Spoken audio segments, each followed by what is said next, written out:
begin. Good evening, everyone, and I apologize for the delay. We had an extremely long closed session this evening. I hereby call to order the Palm Springs City Council meeting of January 27, 2022.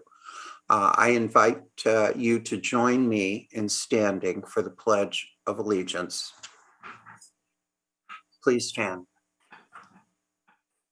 I pledge allegiance to the flag of the United States of America and to the republic for which it stands, one nation, under God, indivisible, with liberty and justice for all. Thank you.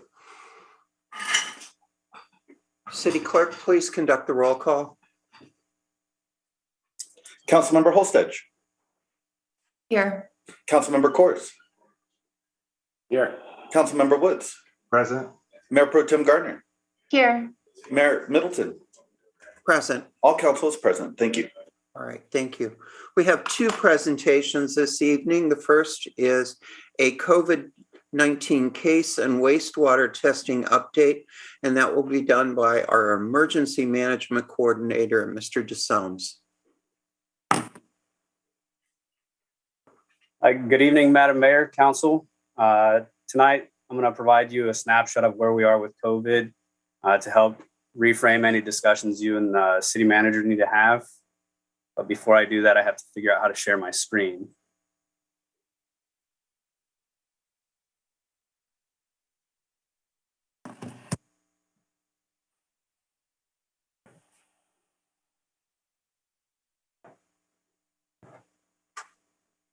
Is the slideshow up, Madam Mayor? Yes, it is. Please go ahead. Thank you. So I want to preface the next 8 slides with an acknowledgement that the numbers are starting to trend downward, but we do have a lot of room for improvement. So this first slide is obviously, this is the 6 metrics that the state uses to track COVID. The darker line is Riverside County. The lighter line is the state. As you can see, both numbers are trending downward. Riverside County is still a little bit worse than the overall average for the state. But across the board, numbers are starting to improve. As we look a little bit closer at Riverside County, on the bottom right, the past 6 weeks kind of obscures the decline. And that's because we had a holiday. So anytime there's a holiday, we have 1 week that has 8 days and 1 week that has 6 days as far as reporting purposes. So the week that ended the 18th does throw off the trend downward, but as far as the average number of cases per week, they have been trending downward for the past 3 weeks. Right now, our weekly average is about 11,000, which is a far cry from where it was pre-summer, where they were down to 328 cases per week in the county. But they are better than last Christmas when it was 26,000 cases per week. So as we look a little bit closer at Palm Springs, we see the decline a little bit better, and it'll be a little bit more clear on the next slide when we talk about the valley. Right now, Palm Springs is averaging about 100 cases per week. So that is trending downward. But if we go back to the week of July 14th, we had 4 cases that week. So we are getting better, but we have a ways to go. And again, here in the Valley, it's actually been a mixed bag of results. Some cities are doing better than others, and that's really what's throwing the county off. There's no clear indication on why some cities are doing better than others, but some are having a bit more of a struggle with progress. Mm-hmm. For the wastewater treatment, this is testing going back all the way to the beginning. So we can see both surges, the one last Christmas and the one now. Last winter's viral load peaked at about 2.5 million, which was really scary at the time. We've learned a lot since then. So even though this wave's peaked around 6.5 million, we have to look at the data holistically instead of just looking at that one single data point. 6.5 million is a lot. But from a holistic perspective, we have to think that people are still shedding the virus long after they're no longer contagious. So as long as we see improvement across all the metrics, it's promising. Here's a closer look at the past 90 days for the wastewater, where we can see that we are on a downward trend. Again, the wastewater treatment data, we're behind a week. So we only have up until last Monday and Tuesday. We're anticipating the testing that was done this Monday and Tuesday to continue in that downward trend as everything else has been. A comparison of this year laid over last year, which it does show that we have a much higher peak this year than we did last Christmas. But again, I'm going to reiterate, watching for trend lines instead of just looking at data points is the way that we need to look at things. And then for GT molecular, again, we're a week behind.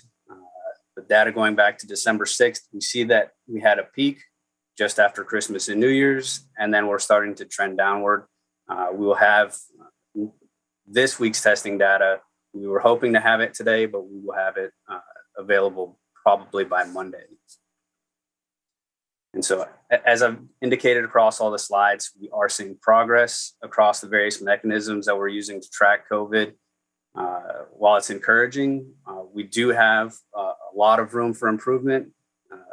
The numbers where we were at before summer are kind of far from where we are right now, but we are seeing improvement. And as always, I'm available for any questions the council has. Danny, thank you. This is incredibly good information and certainly encouraging that things are dropping. But could you go back to the slide that would show the number of deaths in Palm Springs? Yes, Madam Mayor. So we have choose your poison. You want the Valley or just Palm Springs, Madam Mayor? Palm Springs. Okay. So we had one more death in the last week, bringing us to 140 for the duration of this. And there's been a lot of speculation on all kinds of numbers and what this means and what that means. And I just want to remind everyone, 140 of our neighbors and friends are gone from us forever. And please take and remember those and take this virus seriously. We are improving. We are not out of the woods. Danny, is there anything further you'd like to? No, Madam Mayor, that was actually one of the points that I wanted to make is that I forgot to mention is that while numbers are trending downward, we are still seeing people hospitalized and there are still deaths happening. So we should not be letting our guard down just because we start seeing all of the trend lines moving in a southern direction. I can't see everyone on council when we've got a presentation. Are there any comments or questions from anyone on council? There we go. Sorry, Madam Mayor. Not at all. I don't see any. So, Danny, thank you very much. Thank you to everyone who has worked with us during this crisis. Our next presentation is going to be a much more positive one, and that is going to be the Greater Palm Springs Convention and Visitors Bureau update. And for that, we get to be joined by Mr. Scott White and Ms. Colleen Pace. So we are glad to have you. Thank you. Thank you. Good evening. I think Scott just entered as well. There he is. Yep. Good evening. Good evening, Madam Mayor, members of the council. I'm Scott White. I'm President and CEO of Visit Greater Palm Springs. Colleen Pace is our Chief Sales and Marketing Officer. We have a lot of slides to go through, so we'll try to be as quick as we possibly can. Is it okay to begin? It is. Please Okay. proceed. Thank you very much. I think Colleen's going to share her screen. Oh, I am, except You can just go right to the next slide, Colleen. yes. Thank you. And the Visit Greater Palm Springs is a regional tourism agency really trying to affect the destination's tourism economy and the quality of life for residents and obviously the tourism businesses that we represent throughout the entire valley. We were formed in 1989. And a lot has changed in that time frame, but here's a real quick overview of our strategic initiatives. We promote regional collaboration amongst the 9 cities. Working more collectively together is important. We're supporting workforce development, which is really a key important topic today, more so than ever. Our key pillars are there: health and wellness, arts and culture, outdoor adventure, culinary, and LGBTQ. We certainly focus on trying to drive demand for the off-season, our summer months and shoulder months and need periods throughout the year, and grow international visitation. We're trying to broaden and improve visitor experiences through things like the tourism grant, which I'll talk about in a little bit. Increase visitor access, which is air service development. And then this 2 areas have kind of come on the radar in the last 2 years or so, focus on sustainability and diversity, equity, and inclusion. Next slide shows our budget for 21-22 is $18.8 million. 83% of the budget comes from our T-bid, which is 3% levied on hotels with 50 rooms or more. Our JPA funding is about 9% of our overall budget. Palm Springs is 33% of the JPA funding and 2.9% of our overall funding. We receive about $1.4 million from private revenues, and then again, the rest comes from the T-bids. And we're proud to say that the majority of our funds are utilized for sales and marketing efforts, business development, communications, and only 11% go into operations. And in September of last year, we entered into an agreement with the City of Palm Springs, the Bureau of Tourism. I want to give kudos to Rob Hampton and his team. They work closely with us. They are a great partner and a great collaborator. We were very lucky to bring Kimber Foster on from Grapevine, Texas.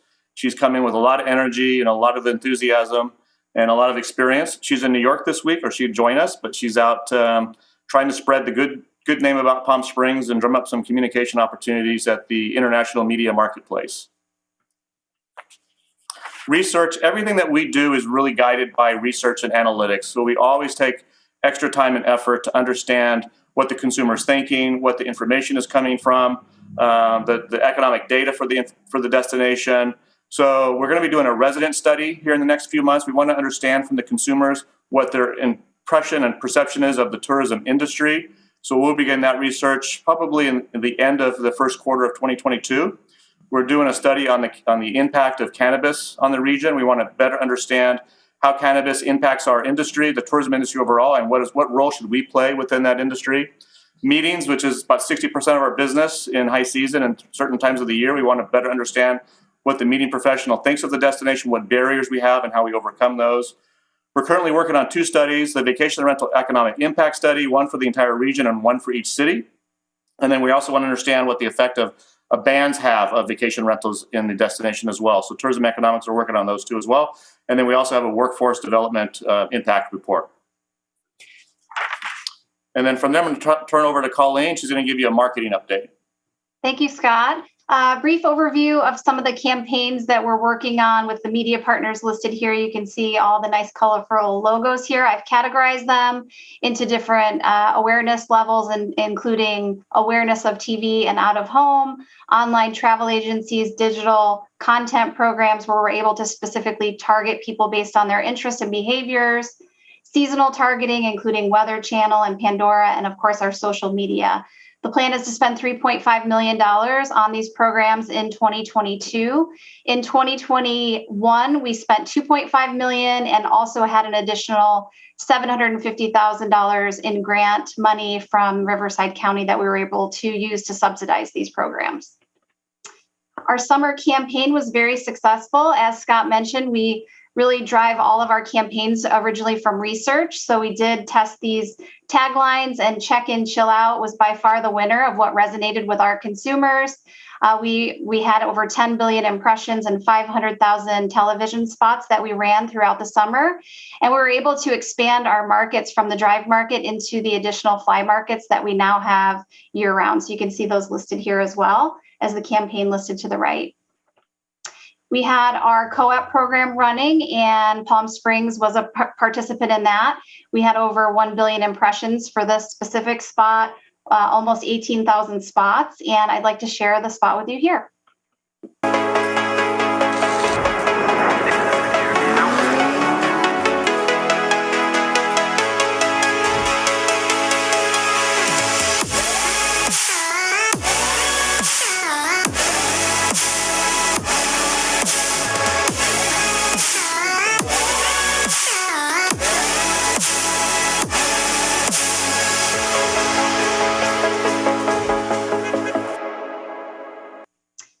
also had a specific campaign to promote all of the new Southwest Airlines flights.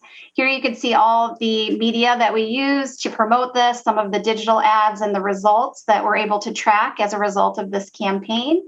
We also have a television spot that we tagged specifically with the Southwest Airlines tag in the markets where we had direct flights, and I have an example here to share. It's all the world, working on create opens inspiration, paint sky and earth, everything collides, it's a new sensation. You'll find me there.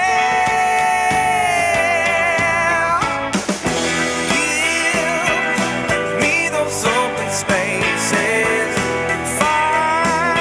Go find your own oasis. Palm Springs.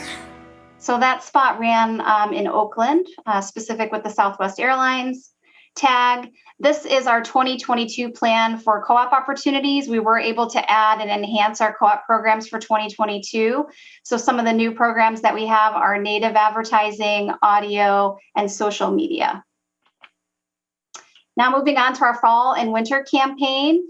This is running in all of the existing fly and drive markets. The campaign is What Will You Find as it relates to our Find Your Oasis brand. So this is a really fun campaign. We're expecting and anticipating 12 billion impressions and over 800,000 television spots.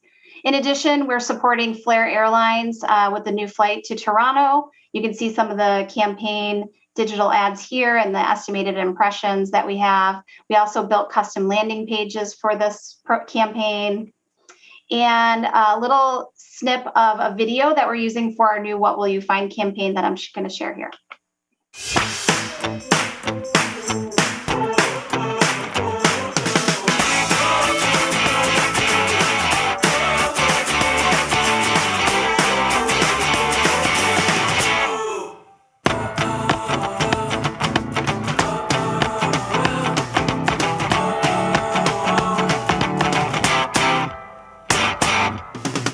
What will you find? Visit Greater Palm Springs. Find your oasis. Some digital results I wanted to share from our Expedia campaign, where we have a full campaign promoting the destination. We're able to track the gross bookings and estimated TOT. This is specific for Palm Springs. We also are able to track bookings through a platform, Adara, where we pixel our digital ads, and we're able to follow them for 60 days through the booking cycle. And for Palm Springs is ranking number 2 in the destination at 31.6% of the hotel revenue bookings, which for the destination is over $12 million that we're tracking. Social and local. So social media strategy, you can see here some of the visuals we have. I have a few videos to share with you, but we're on Facebook, Instagram, Pinterest, newsletters, YouTube, and TikTok. TikTok is new from last year, so I'm going to share a couple fun videos with you. You'll be everything I wanted. You'll be everything I need. You'll be everything I wanted. I got you. I got you. I got you. I got you. And then we also have a video to promote the airport experience. It's right. Let's do this right. Let's go to. This I feel like Friday nights. This I make you feel alive. Feel like we in paradise. Paradise.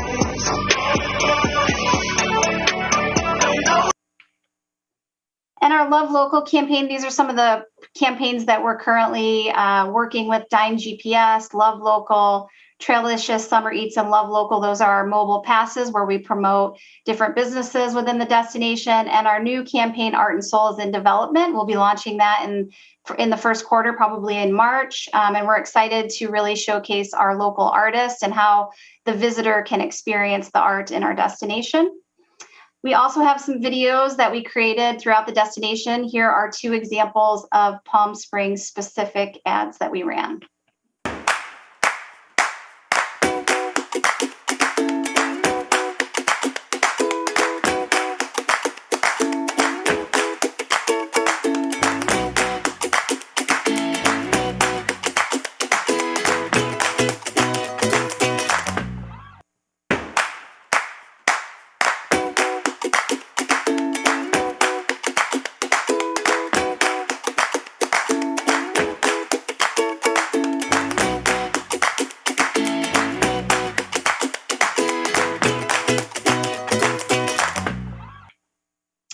also are launching a new arts app, which will be available both on Android and iPhone. We're launching that this quarter. Currently, we have 48 pieces of public art in Palm Springs proper that will be on this app. It'll be integrated into our regular website system so we can update it in real time and also have other resources on that, like places to stay, places to eat, things to do in our destination. For public relations, here are some examples of some of the publications that we've been in 2021. You can see the impressions and ad value of almost 24 million. And one of the highlights I wanted to share is the Live with Kelly and Ryan spot that dedicated an entire day to Greater Palm Springs, mentioning all of the partners listed there on the left. And I have a short clip to share with you here. Welcome to Palm Springs, February 20? 26th, Okay. yeah. You could have flown in. Why take the car with those? Look at those angelic wings. I love this caftan. This is my Palm Springs, Mrs. Roper. And we can all delightful. agree that this is phase one of my retirement party. Well, you know, Kelly, I think we had a good idea just moments before the animation We did. there. We had maybe one of the best ideas anybody's ever had ever. Now, I want to point out that, not to brag, I had this idea about 20 years ago, but nobody listens listen, to me. I am happy to listen because what's missing from the Greater Palm Springs area is the R&K Ranch Hotel. Mm-hmm. And that is what, and we would obviously greet you just like this. We would host dinner parties when it's safe again. We could do a show from the lobby every morning. Every morning. Huh? You wouldn't need... I mean, this is big time. You wouldn't... No, we take the weekends off. We got to go to the we'd pool. take the weekends off and we would go to my top secret behind the bed martini bar. So it was a full hour dedicated to Palm Springs, and it was a lot of fun. I think it was $17 million in ad value, so a tremendous win for our destination. And I'm going to turn it back over to Scott on air service. Real quick update on air service since the airport is obviously in Palm Springs. I know you get updated a lot from Daniel and the team. We work collaboratively with them to obviously grow air service. For those of you that are not familiar with it, the airport is really guided by the FAA on what they can and cannot do. We have a little bit more freedom, so we can enter into minimum revenue guarantees, marketing agreements, and really target specific destinations that we want to go into. But if we go back and look at 2019, Palm Springs was flying to 21 cities, and today we're flying to 33 cities. So incredible growth into the destination. The next slide should kind of highlight some of the new flights that have come in: Swoop, AHA, Allegiant, going to Nashville, Indianapolis, Des Moines, and Provo. Alaska Airlines going to San Jose and Austin is new. Southwest, obviously, they added Chicago and Dallas during the holidays. We'd love to get both of those cities back year-round instead of seasonal. And then, of course, Flair to Toronto. So some really great opportunities at the airport there. One thing I just want to kind of comment at the airport is we have had interest in the past for international flights, non-pre-clearance destinations in Canada, Mexico. We've even had interest from some international destinations like London and Germany and so forth. So I think hopefully in the future, if we can get an international customs terminal at the airport, I think we could do quite well. So just wanted to leave that with you. And we'll turn it back to Colleen for convention sales. Great. Thanks, Scott. So convention sales, this is an overview of our team. We have people deployed in market so that we can really engage and be involved with the customers. We have a new position that we are currently actively recruiting for. We're fairly close to making some final decisions on that and expect to do that in Q1 for the VP of sales position. We've also are adding a small meetings manager position. This is our current pace target goal compared to what we have on the book. So if you look on the left-hand side here, the pace target goal is taken from our historical data. This is pre-COVID. 2020 is taken out of this number compared to what we have on the books. So we have 192,000 plus on the books with a pace target goal of 160. So we're 20% over our target based on pre-COVID historical data, which is a great success. We also have a tourism economics model. They've been doing a national forecast on meetings recovery. And according to the tourism economics model, we are performing 54% ahead of the target. So we are recovering more quickly for 2022 than other destinations.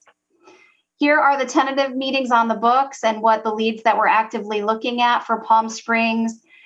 total and the convention center. So 206 leads total, 33 at the convention center and the corresponding room nights. And this speaks to the bookings. So this is for the convention center bookings. So it has the generated rooms, the time frame, the estimated taxes and jobs supported. For the 2021-22 model there, it's only a 6-month time frame, obviously June through December. And this is total Palm Springs Convention Center and also the Palm Springs hotels combined with the same economic impact numbers.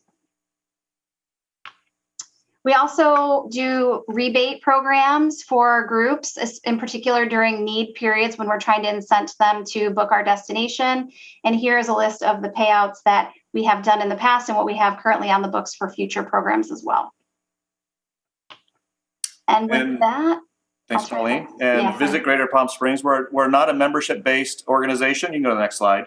We have over 3,000 businesses that are listed on our website. 963 currently from Palm Springs. 602 are listed for free. So anybody that is in the tourism industry can have a listing on our website complimentary. And then some of those businesses will buy into marketing opportunities and greater exposure. So we have 260 businesses in Palm Springs that invest. That's that private revenue that comes back into the organization. And then Valley-wide, we have 711.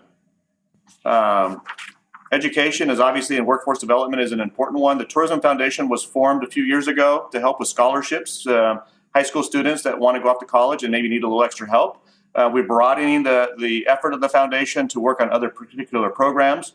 We've also created a grant, and the city has this grant in front of you. You have $100,000 to propose to the foundation on how to improve visitor experiences or events or some type of amenity for the destination. So City Manager Justin Clifton has that, and Amy and the team, and Rob Hampton have that in front of you. We'll share something with you in the near future. And then the next slide talks a little bit about our ambassador program. We continue to train our workforce in the destination about what happens here and what's going on. We have a lot of workers that have never done the tram, have never been to the Living Desert. They really don't know how to engage with the visitor and give them recommendations. So the ambassador program teaches them how to ask the right questions to make sure that they're providing answers that are appropriate. You know, do you have a car? How much time do you have? What is your budget? We're partnering with COD to make that program virtual. For those that can't maybe do it in person, we want to have a virtual opportunity.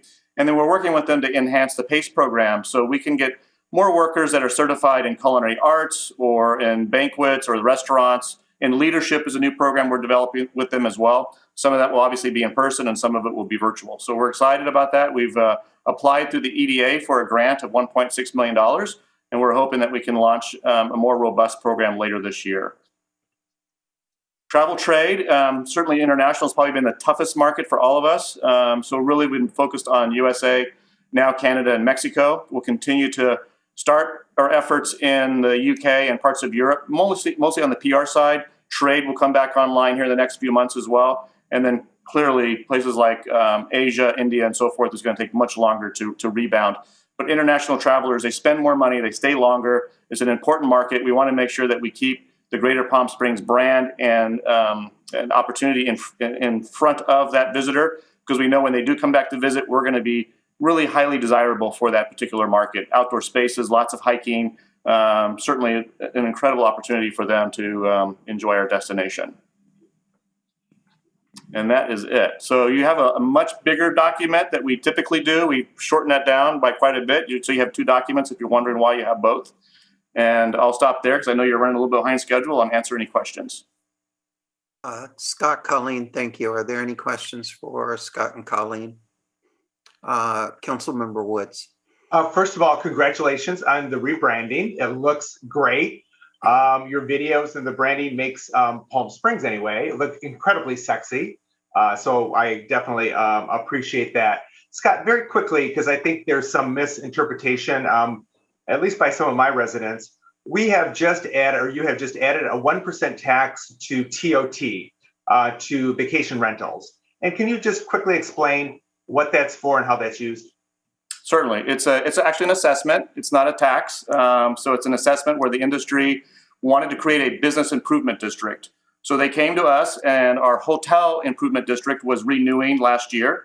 And the industry said, we would like to be part of a tourism business improvement district to be able to use those funds for research, education, obviously marketing of the destination as well, trying to educate the traveler coming in on how to be a respectful visitor to the destination, what the rules are within the destination, help homeowners understand and navigate how they can set up their business or their home to make sure that they're compliant and they're doing all the right things in terms of notifying the visitor about noise and what things they can and cannot do. And as we know, throughout the valley, we have many different cities that have many different rules and regulations. So we want to help each of the areas, the VRONs that have kind of been created in Palm Springs all the way to Indio and La Quinta areas, help them with materials, help them with websites, help them with any types of information that can make short-term vacation rentals live harmoniously between the neighborhoods, the visitors, and the industry overall. And so we really able to use our resources and our talent within the organization to help them. Great. And then the other thing I was going to ask is on your Love Local campaign. I'm sure we have many local businesses that might be interested in that. Do you buy into that advertising, or is that, or how does that work? How does somebody get into a Love Local video? So we typically, I would say historically, we've always done all of our marketing out of market. But last year we received a grant from Riverside County from some of the federal funds that came in, which enabled us to do some local enhancements to the market. I think we just tried to pick businesses within all of the different cities, and Colleen, you can talk about this a little bit more, and try to spread that around and show some kind of diversity and inclusion throughout the entire valley of different types of businesses that are local, obviously, in nature. Colleen, anything else you want to add to that? No, that's right. We had kind of a finite budget to work with, so we just tried to get a great mixture, really representing all of the cities. And should we do have a current grant proposal out with Riverside County, and the local portion is a part of that. So should we receive that, we will look at going out there again and adding and enhancing to that. But the choices that you made for the Love Local, people did not pay extra for that? No. Okay, so there was some sort of selection process of who got into that? Part of it was based on a lot of the footage that we had. So whatever footage was available we weren't really able to go out and shoot during the pandemic. So we had to work off of what footage was available to us at the time. Okay, great. Thank you.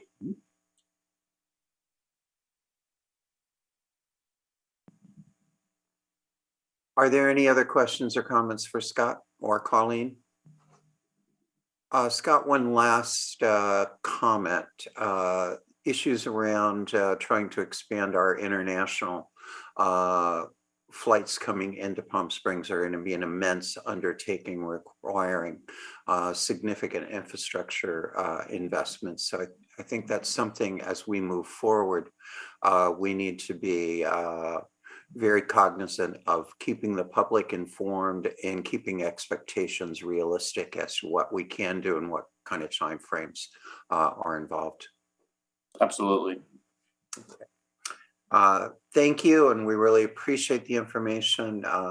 This is something that is incredibly important to our city and to our region, and this is a presentation that we do on, I believe, an annual basis. So with that, we will thank you, and we'll move forward. We still have a very busy agenda. Thank you. Thank Have a good evening. Thank you. Bye-bye. Next item is the acceptance of the agenda. The City Council will discuss the order of the agenda, may amend the order, add urgency items, note abstentions or no votes on consent calendar items, or request consent calendar items to be removed for a separate discussion. I would entertain a motion for the acceptance of the agenda. Are there items that staff or council member would like removed from the consent calendar for separate discussion and or vote? Let me first note that item 1O has been requested to be removed by staff, and we will get to that at a later date.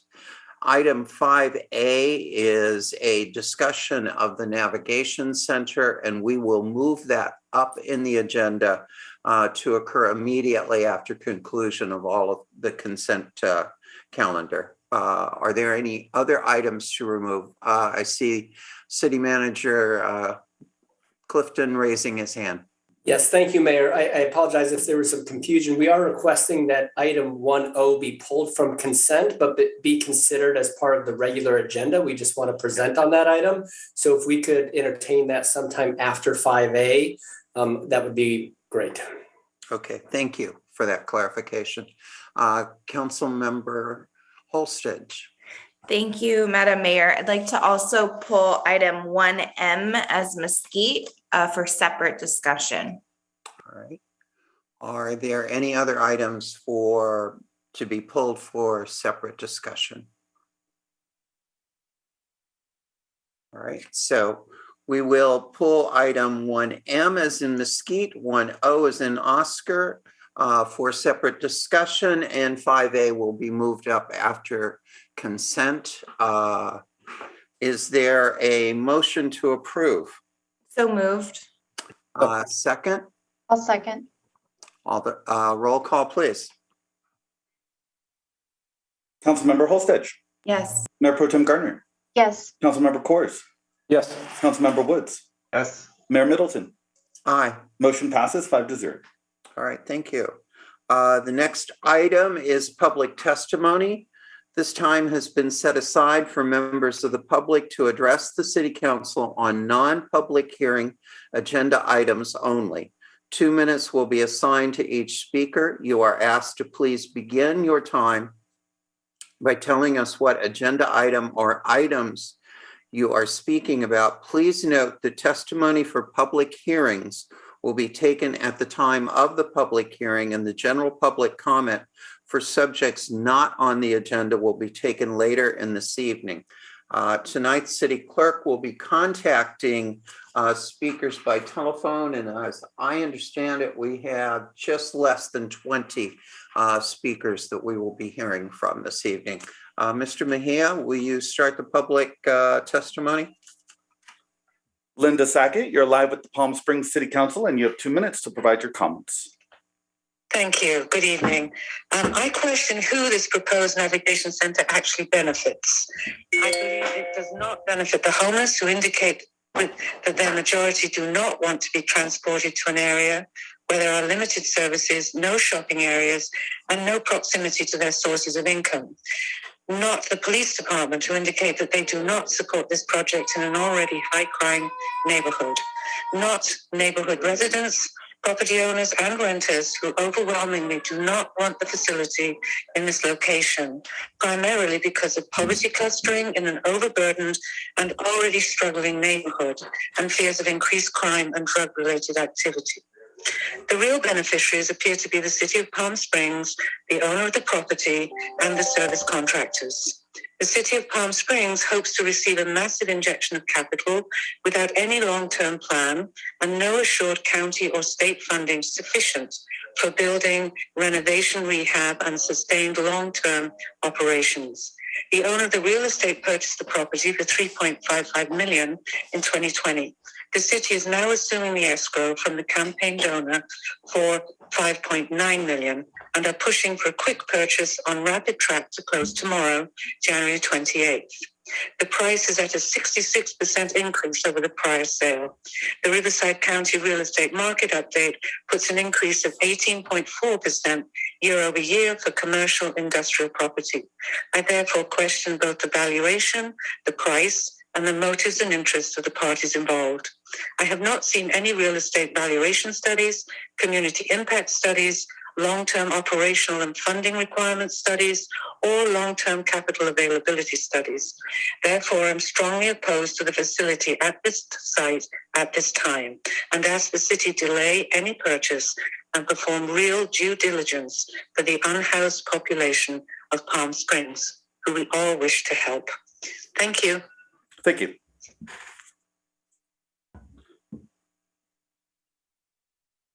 Toby Devine, you're live with the Palm Springs City Council, and you have 2 minutes to provide your comments. Thank you. Hello, this is about the Homeless Navigation Center. I understand the importance of helping the homeless and those less fortunate, but I have a lot of concerns about this project and the location, starting with the fact that the city wants to build a multi-million-dollar homeless navigation center in a community that is already struggling. Why hasn't the council taken into account the needs of the Desert Highlands residents? According to their community leaders, they're already a community dealing with substance abuse, mental health issues, and violence. Where are the impact study reports for this area? I'd like to see those, but they don't seem to exist. If they do, can you please share them on your website after this meeting? I saw a list of alternative sites for this project, and there seemed to be locations that were better suited or centrally located and surrounded by fewer residents. For instance, the Ramon Road location had only 45 residents notified in a 500-feet radius. Yet the McCarthy area had 137 residents that were notified. And if you include the empty lot right next to McCarthy, the number of residents jumps to 311. Again, it concerns me the impact this could have on this particular community. Why rush into this development just to secure fast funding instead of taking the time to do proper research? As we heard earlier, I also want to point out the concern about the sale of this property. The price went from $3.5 million to $6.2.5 million in less than 7 months. Quite the price jump, especially when the person selling this property made donations to current city council members. Just makes me think twice. Please reconsider this homeless navigation center's location before making any rushed decisions that could be detrimental to this community. Thank you for your time. Thank you. William Phillips, you're live at the Palm Springs City Council, and you have 2 minutes to provide your comments. Okay, this is also regarding the McCarthy Road Housing Center. I've heard the word NIMBY thrown around a lot in online forums regarding those of us fighting this location. And while I understand that concept, the actual practical definition of NIMBYism is when wealthy individuals from affluent neighborhoods manage to push projects they find distasteful into less affluent, usually minority neighborhoods. That's actually the working definition of NIMBYism, and that's what's happening here.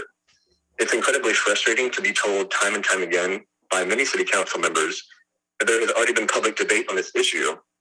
But what's actually happening is a series of 2-minute speeches like this that the city will respond to with blanket statements citing anecdotal evidence and statistics, giving the community and the speakers no time to rebut or refute those statements in a public forum. That's not public debate. A lot of us here, I think all of us here, I believe, are looking for the same thing, to help and protect the homeless. And there's been a lot of discussion about the harm that putting the shelter in this place does to the neighbors and communities surrounding the prospective site. But what I haven't actually heard anyone discuss is the actual damage that will be done to the homeless with this location choice. I've read all the documentation the city has provided for why this choice makes the most sense.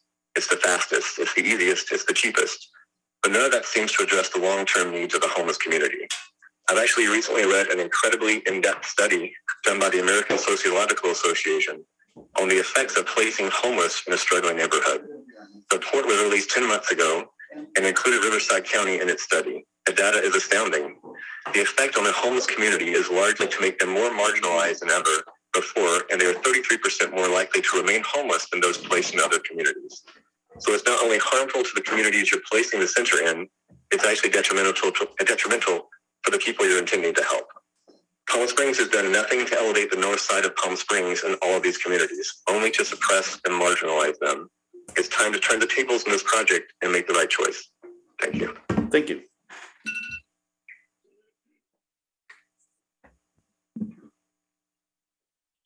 Jeff Twake, you're live with the Palm Springs City Council, and you have 2 minutes to provide your comments. Thank you. It's not clear what your true intentions and motivations are behind the Navigation Center project, but it is very clear that what you're trying to do here is not a good idea. Obviously, wasn't well thought through and is not going to reflect well on the city council members driving this decision. At its core, this is bad policy.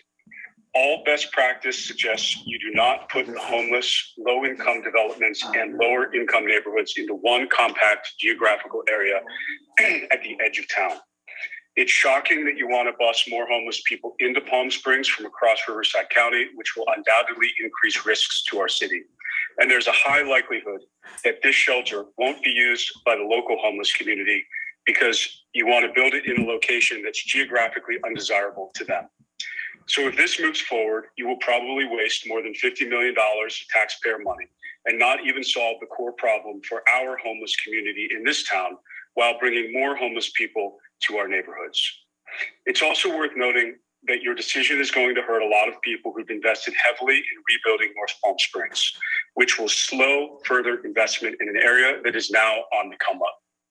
But the most shocking part of this is that 4 white politicians on this council continue to try to put low-income housing developments and now a massive homeless shelter experiment up against Desert Highland Gateway Estates, the largely Black neighborhood in our community.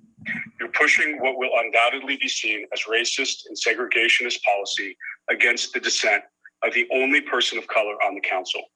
This is not going to reflect well on the 4 of you and will follow you wherever your political careers take you. It will be bad PR for you personally and for the city of Palm Springs. What you're proposing to do is not a good idea on any level and needs to be stopped. Let's get this project out of the shadows and start having a real discussion about how to help our homeless population and the people who live in our community in a way that works for everyone. Thank you for your comments.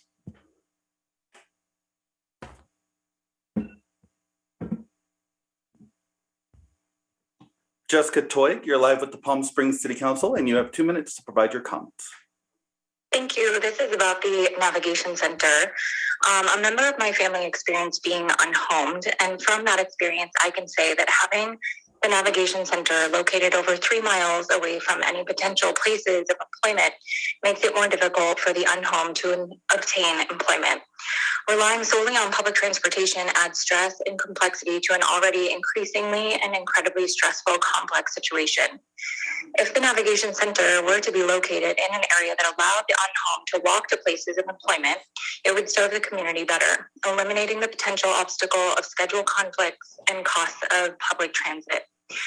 I believe that the best way to support the unhomed is to support them in gaining financial security and to provide easy access to employment. The only way my family member was able to become homed was because they slept in their car outside of their place of work, which eliminated any obstacle getting to work and making an income. After months of saving, my family member was able to afford to rent a place to live and to continue on the journey of becoming financially stable and safe. Our unhomed population does not currently stay in North Palm Springs. They prefer being closer to downtown where they have easy access to services and support. The choice to build a navigation center in an area of town that is mainly residential does not serve the unhomed population. I'm curious to know what services will be provided at the center. Will they have access to mental health services, medical services, substance abuse recovery services? What kind of security will be provided to keep the unhomed safe? And what kind of job training and education services are going to be provided? If the intention behind building this center is to provide transitional housing and support to the unhomed population, there must be access to services and employment for these people to transition into a life of independence. Being located over 3 miles away from where they historically have called home implies that you want to push this quote-unquote unsightly problem to an area of town that no one will see. This location is the absolute wrong location for the Navigation Center. Thank you for your comments. Michael Braun, you're live with the Palm Springs City Council, and you have 2 minutes to provide your comments. Thank you. Good evening, Mayor and Council members. I'm speaking on item 5B, City to purchase a building to finally give people who are unhoused an opportunity to sleep safely at night. We need to provide this demographic of our society an opportunity to change their lives for the better. The solution is not to push unhoused individuals from one neighborhood or a shopping center to the next one. The solution is to provide the facilities and staff to help people navigate to permanent housing again. Grid Development owns property nearby this location, and we are confident the new navigation center will not impact property values negatively. This purchase will benefit our community and our quality of life. It will result in cleaner and safer streets, which means less crime. This is the first step to resolve the pressing homeless problem, not only in our area, but nationwide. Thank you. Thank you.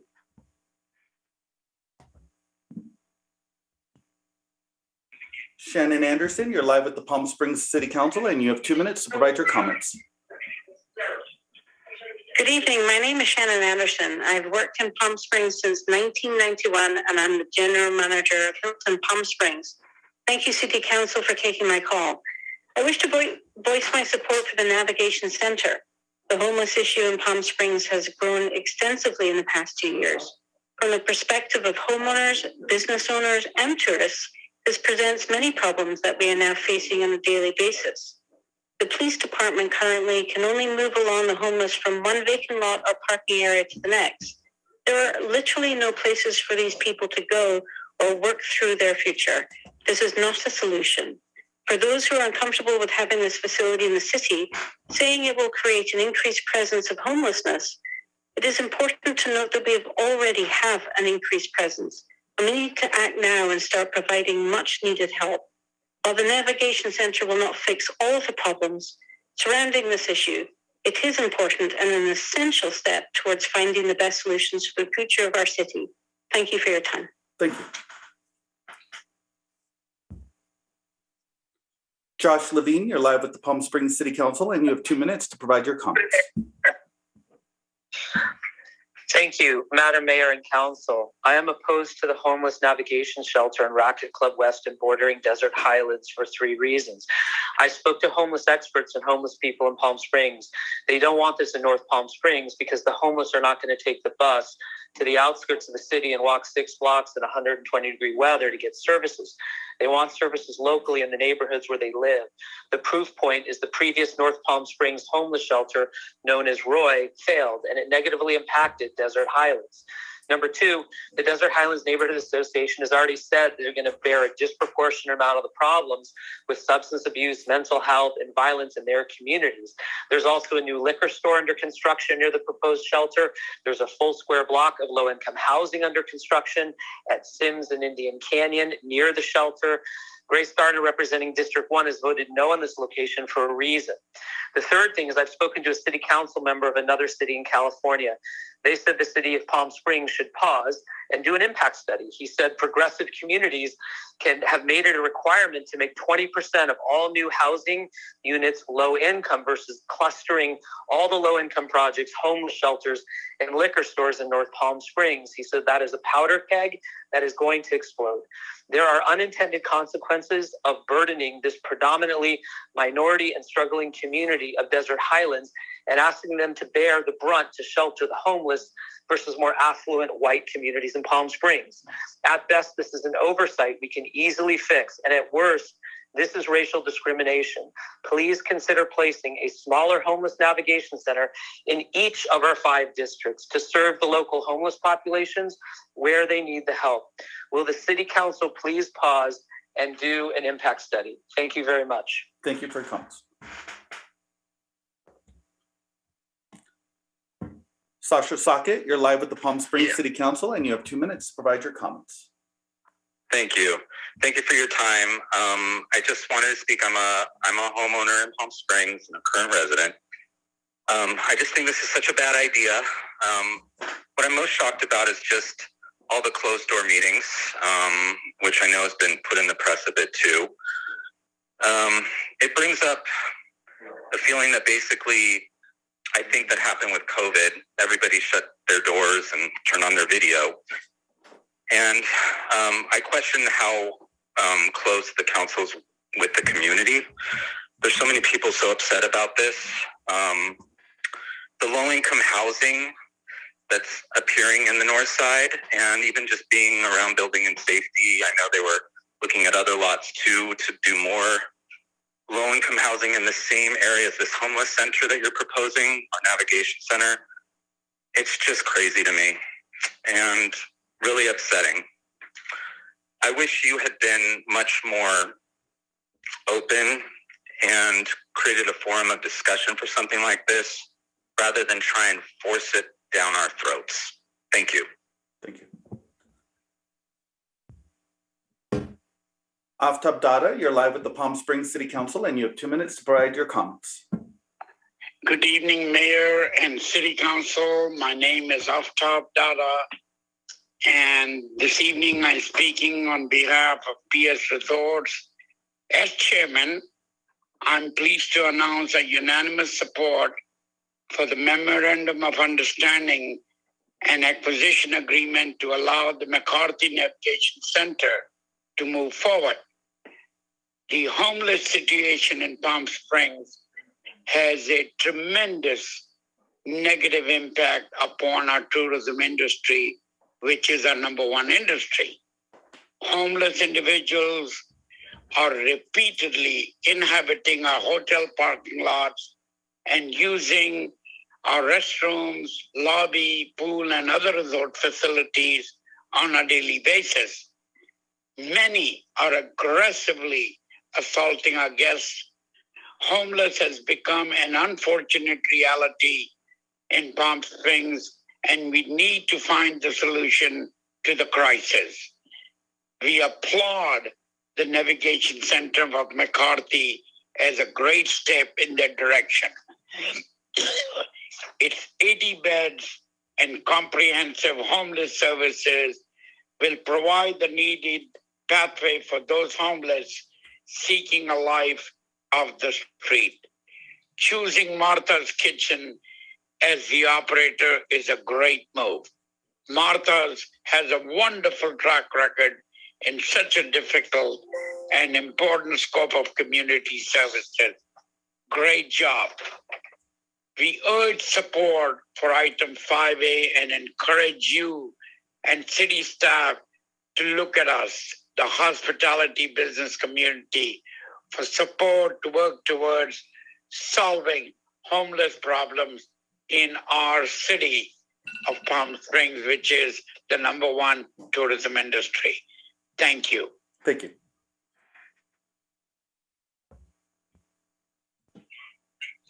Mr. Boswell? Okay, if you could reduce the volume, you're going to be on right now. Steve Boswell, you're live at the Palm Springs City Council, and you have 2 minutes to provide your comments. Hello, good evening, Council and Mayor. My name is Stephen Boswell, and I represent two large hotels that has over 300 rooms. And I also represent the United Methodist Church of Palm Springs that was very successful this summer in assisting with the homeless situation. Reducing homeless is a high priority of the city. I have over 70 team members that face this issue on a daily basis. I appreciate the City Council's work to make the Navigation Center a reality. Martha's Kitchen in Indio already provides Navigation Center services, including food and temporary housing. I was just recently down there over the holiday period and saw very, very few homeless. I encourage and support the Navigation Center as it is important to all of us. Thank you very much. Thank you. Celeste Brackley, you're live with the Palm Springs City Council, and you have 2 minutes to provide your comments.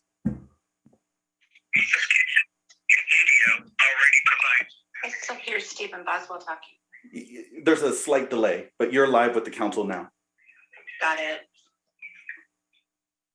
Hello, my name is Celeste Brackley, and I'm calling about item 5A on the agenda. I'm in support of the Navigation Center, but not necessarily suggesting a location. Some of these folks want to get off the streets, but don't have the knowledge on where to start for obtaining housing, Medicare and Medi-Cal, subsidized housing, food, and a myriad of programs available to them. Even if they know they can get these benefits, the online requirements to apply are complex and time-consuming. None of this matters if a person is not computer savvy and doesn't even have access to a computer. A Navigation Center will provide them computer access with trained staff to fill out the information for them or help them to complete the online requirements. Thank you so much for your time. Thank you.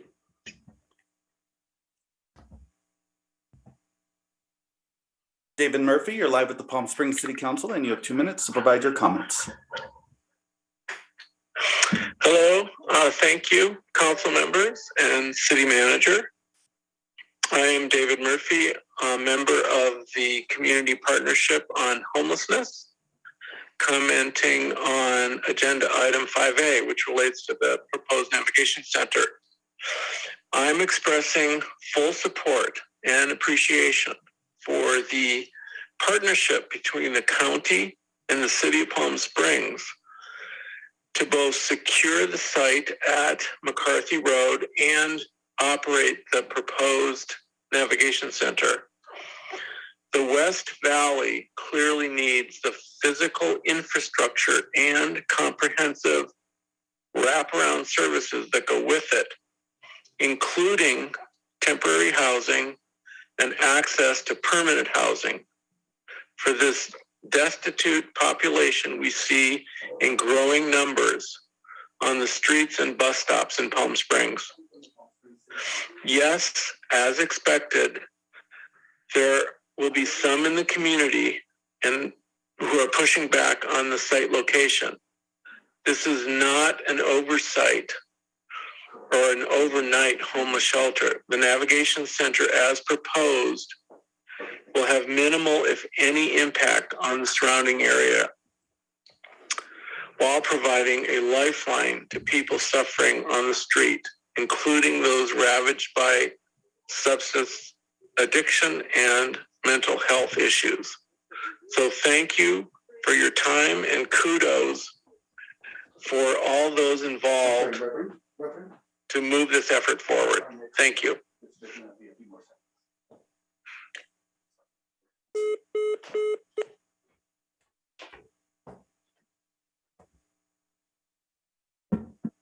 Reverend Tinshaw, you're live with the Palm Springs City Council, and you have 2 minutes to provide your comments. Yes, thank you for the opportunity to express my objection to the location only of the homeless accommodations. My objection is that in the upcoming area that has been a long time coming, like the villas and the other developments around, it is going to defer a real estate value in those areas. On the positive side of the actual location is that it has some merit because of the size and the accommodation for so many people. However, I felt that our mayor's husband had a better location in mind because of the distance to more public facilities in terms of shopping, et cetera, and transportation. So my objection is that if you have a better choice in that location because of the ability to help homeless people get relocated, and I really am appreciative that this is going to be happening. So I'm objecting for basically those reasons. Thank you for your comments. Thank you. Madam Mayor, it's just going to be 1 second while I get our next speaker.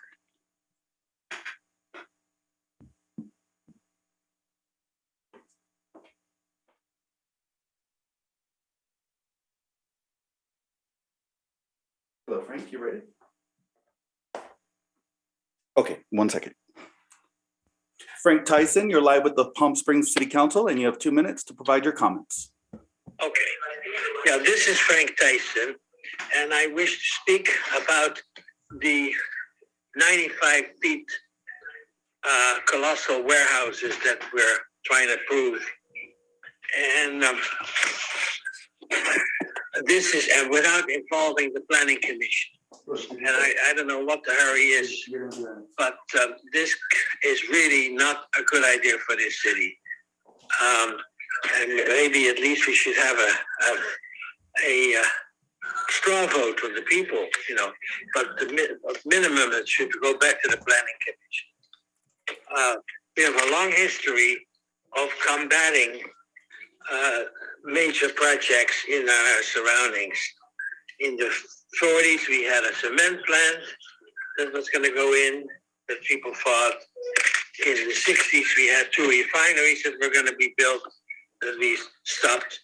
And then even 10 years ago, we had that 10,000 inmate prison that was supposed to go in there at the same time. So it must not go on. You people are not elected to destroy the town, but to protect the beauty and the solitude of the desert that really is why people come here. So I really urge you to not tonight have a second reading on this, send it back to the Planning Commission where it should be. That's why we have a Planning Commission. Thank you very much. Thank you for your comments. Jenny Fote, you're live with the Palm Springs City Council, and you have 2 minutes to provide your comments. Thank you. Before I start, I need to make some corrections to some outrageous statements that were made.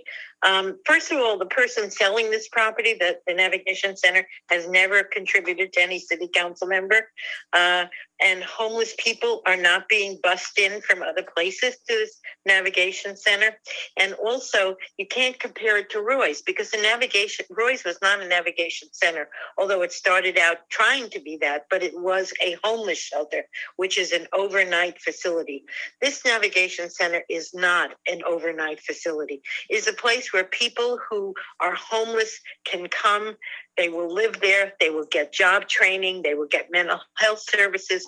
They will get all the services that they need to get themselves established in a job and in permanent housing.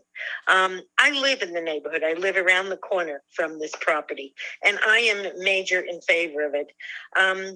People don't understand that low-income housing is not, low-income housing is being made to sound like it's a bad thing. Low-income housing is for people who are working and working in jobs which are not paying enough for them to go into regular housing. It's families and it's individuals trying to exist in a community that's very expensive to live in.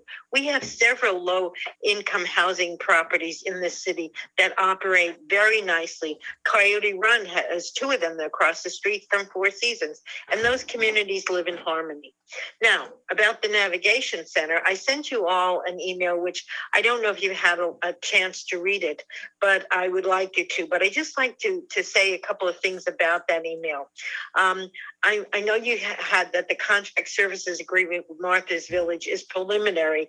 I asked you to look at it because I have some concerns.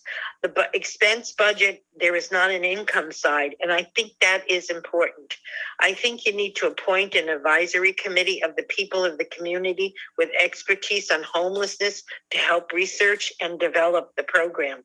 I think you should seriously consider creating a program within the Navigation Center that provides revenue to the program and trains some of the residents in a new skill. There's been several very successful programs that exist that are food production, bakeries, where they sell the product and help support the center. I just want you to know that I know it sounds like everyone is against this project, but we aren't all. Thank you. Thank you. Madam Mayor, that does conclude public comment. We did attempt to reach Jeffrey Bernstein, but his phone is going straight to voicemail. Jerry Keller, we've tried to reach 3 times. And Dieter Crawford has withdrew wanting to make a comment. Thank you. I want to thank everyone who spoke. We know how critical some of these issues are, and we really appreciate hearing from you. Madam Mayor, I'm sorry, I do have one more public comment, if I could just take 1 second. All right, go right ahead.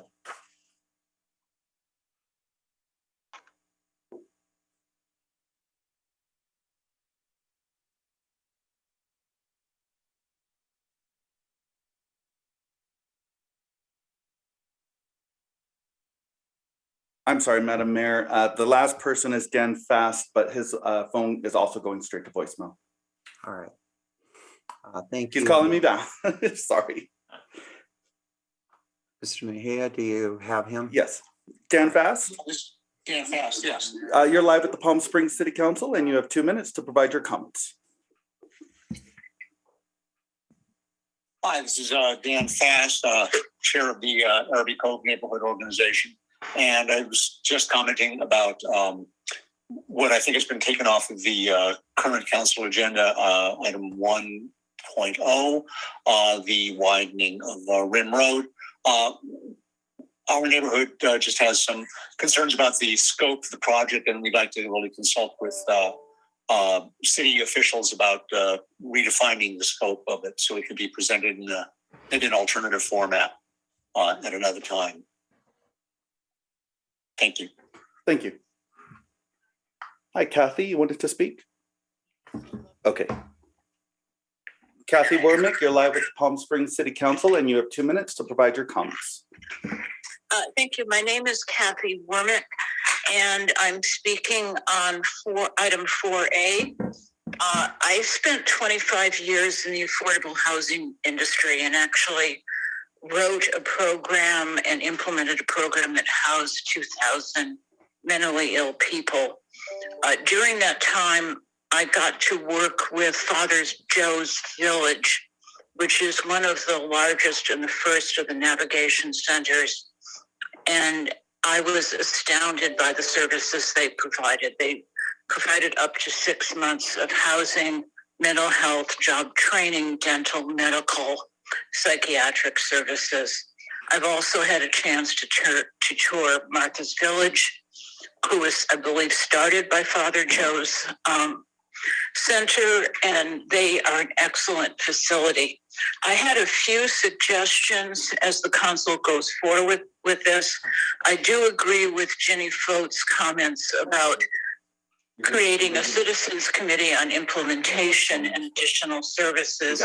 I would suggest that as the center gets built, the council gets quarterly reports. And once it's up and operating, you get a 6-month operating report where the public has a chance to voice any concerns, so that the concerns of the neighborhood, if they exist, can be heard. Generally well-operated facilities get very few complaints. And I think in the future, I think that some of the additional services that would be important to provide would be dental. People who are homeless often have teeth issues that impede their self-confidence when they're looking for jobs, medical services, mental health. And thank you very much. I do hope that you look into also the reporting aspect, and that there reports back to the council on a regular basis that gives the community a chance to comment. Thank you so much for your time. Thank you. Jeffrey Bernstein, you're live with the Palm Springs City Council, and you have 2 minutes to provide your comments. Thank you. Good evening, Mayor Middleton, Mayor Pro Tem Garner, Council Members Woods, Coors, and Holstage. My name is Jeffrey Bernstein, owner of Destination PSP and a candidate for Palm Springs City Council District 2. I'm commenting on agenda item 5B, and I urge you to move forward with the 5 points of discussion regarding the Navigation Center, property funding, and contract services. With an issue like this, there is no ideal situation, and this is not a perfect location. However, the unhoused population of Palm Springs is in a crisis. We do not have enough beds, housing, and services, and we need those as soon as possible. It's a top priority for both our unhoused and housed residents and businesses. Our police are spread too thin, and now, even if they are able to convince someone on the street to get help, there are few options in Palm Springs. We have a unique opportunity that may not present itself again for years. A location that is capable of handling a navigation center, funds in the city budget, a promised funding of $7 million from the county, and an opportunity to apply for available state grants, and a service provider that is ready to go. Most importantly, the situation offers much more than temporary relief from life on the streets. The Navigation Center will provide critical wraparound case managers, behavioral health service, physical health services, basic needs, a transition to permanent housing, employment help, and much more. One of the primary concerns in the area, a valid one, given past experience, is that there will be loitering, noise, litter, and other disturbances in parking lots and adjoining properties. Martha's Village is contractually obligated to provide a 24/7 security and ensure there is no disturbance in the area. The Navigation Center will not solve the problem, and they very well need additional services and in other areas of the city. But they will provide much needed help to those desperately in need. We have the opportunity to make this a reality within a year if we move forward now. Thank you. Thank you. Jerry Keller, you're live with the Palm Springs City Council, and you have 2 minutes to provide your comments. Thank you very much. Jerry Keller from Lulu, California Bistro about the Navigation Center. As we all know, the homeless are a problem in Palm Springs and almost everywhere in California. And the Navigation Center, with the beds, having beds to put these people in will allow Palm Springs and Martha's Kitchen to be able to get these people off the street and into an area that's safe. And from what I understand, 85% of the people who come into these navigation centers run by Martha's Kitchen, after 6 months, go on to a productive life. And law won't allow the city of Palm Springs police or anybody to move homeless people unless they have a bed. And so this is a perfect solution. The financing is excellent from the federal government, the state, the county. And it's a perfect solution to a very difficult problem. And unless we have this, again, the homeless are just going to be in Palm Springs on the streets, and there'll be no way to help them get off the streets. And so for the good homeless people who do want to make their lives better and are willing to work for it, it's a perfect place for them to be. And it's an excellent idea. The financing's good, and I highly recommend we do it. Thank you very much for your time. Thank you. James Green, you're live with the Palm Springs City Council, and you have 2 minutes to provide your comments. Good evening, Mayor and council members. My name is James Green, and I'm the new chairman of the Gene Autry Neighborhood Organization. I just wanted to say a very quick thank you to the council, and in particular, Grace Garner, for approving item 1J, the sewer improvements in our neighborhood. Our residents have been waiting decades for this to happen, and I know they are thrilled at the progress. We appreciate your hard work and the difficult decisions you have to make as a group. Keep up the good work. Thanks again. Thank you. Bruce Hoban, you're live with the Palm Springs City Council, and you have 2 minutes to provide your comments. Good evening, Mayor and Council. My name is Bruce Hoban. My husband and I are speaking as residents of Palm Springs. Have a heart. These people need help and they need services. And we can complain all we want about the homeless people everywhere, but your council, together with the county, is using a proven solution. And all I'm hearing on these calls is people saying, we didn't study this enough, or we need to do assessments. Assessments and studies have been done to death. Go look at Los Angeles. Go look at Sacramento, where their only solution is to provide places for people to pitch tents under freeways. Go look at San Francisco, where for years, all they did was figured out different monetary amounts they could hand out to people and somehow hope they could help themselves. So when all of us are all talking collectively about the homeless, let's think about who these people are. They need help. They need services. Granted, not all of them will accept that, but I think many will. So I urge all of us to come together, support our council, and get this navigation center up and running. And if there are issues, we can figure them out as we go along. Thank you. I wish everybody in Palm Springs a good night. Thank you. Madam Mayor, with that, that does conclude public comment, and I was able to reach everybody that requested to do so, plus a few extra. Thank you. Mr. Mejia, thank you. And again, thank you to everyone in the public. I do need to go back and complete one item that I failed to call for, and that is a report of the closed session. I would like to request the City Attorney Ballinger to please provide a report of the closed session. Thank you. Yes, Madam Mayor, members of the council, members of the public, the City Council met in closed session earlier tonight to discuss the items that are listed on the agenda. They discussed those items. There was no reportable action. I should note that the council did not discuss the property negotiations dealing with the former Britt properties. Thank you. Mr. Ballinger, thank you. Next item is the consent calendar. I will entertain a motion to accept the consent calendar without the following items that have been removed for separate discussion, items 1M and 1O. Is there a motion to approve? So moved. Councilmember Woods, is there a second? I can second. I think that was Mayor Pro Tem Garner. Yes. All right. Roll call, please. Councilmember Woods. I'm sorry. Councilmember Yes. Woods? Yes. Yes. Thank you. Sorry. Mayor Pro Tem Gardner. Yes. Councilmember Holstedge. Yes. Councilmember Kors. Yes. Mayor Middleton. Aye. Motion passes 5-0. All right. Thank you. Now we will move on to a separate discussion of item 1M.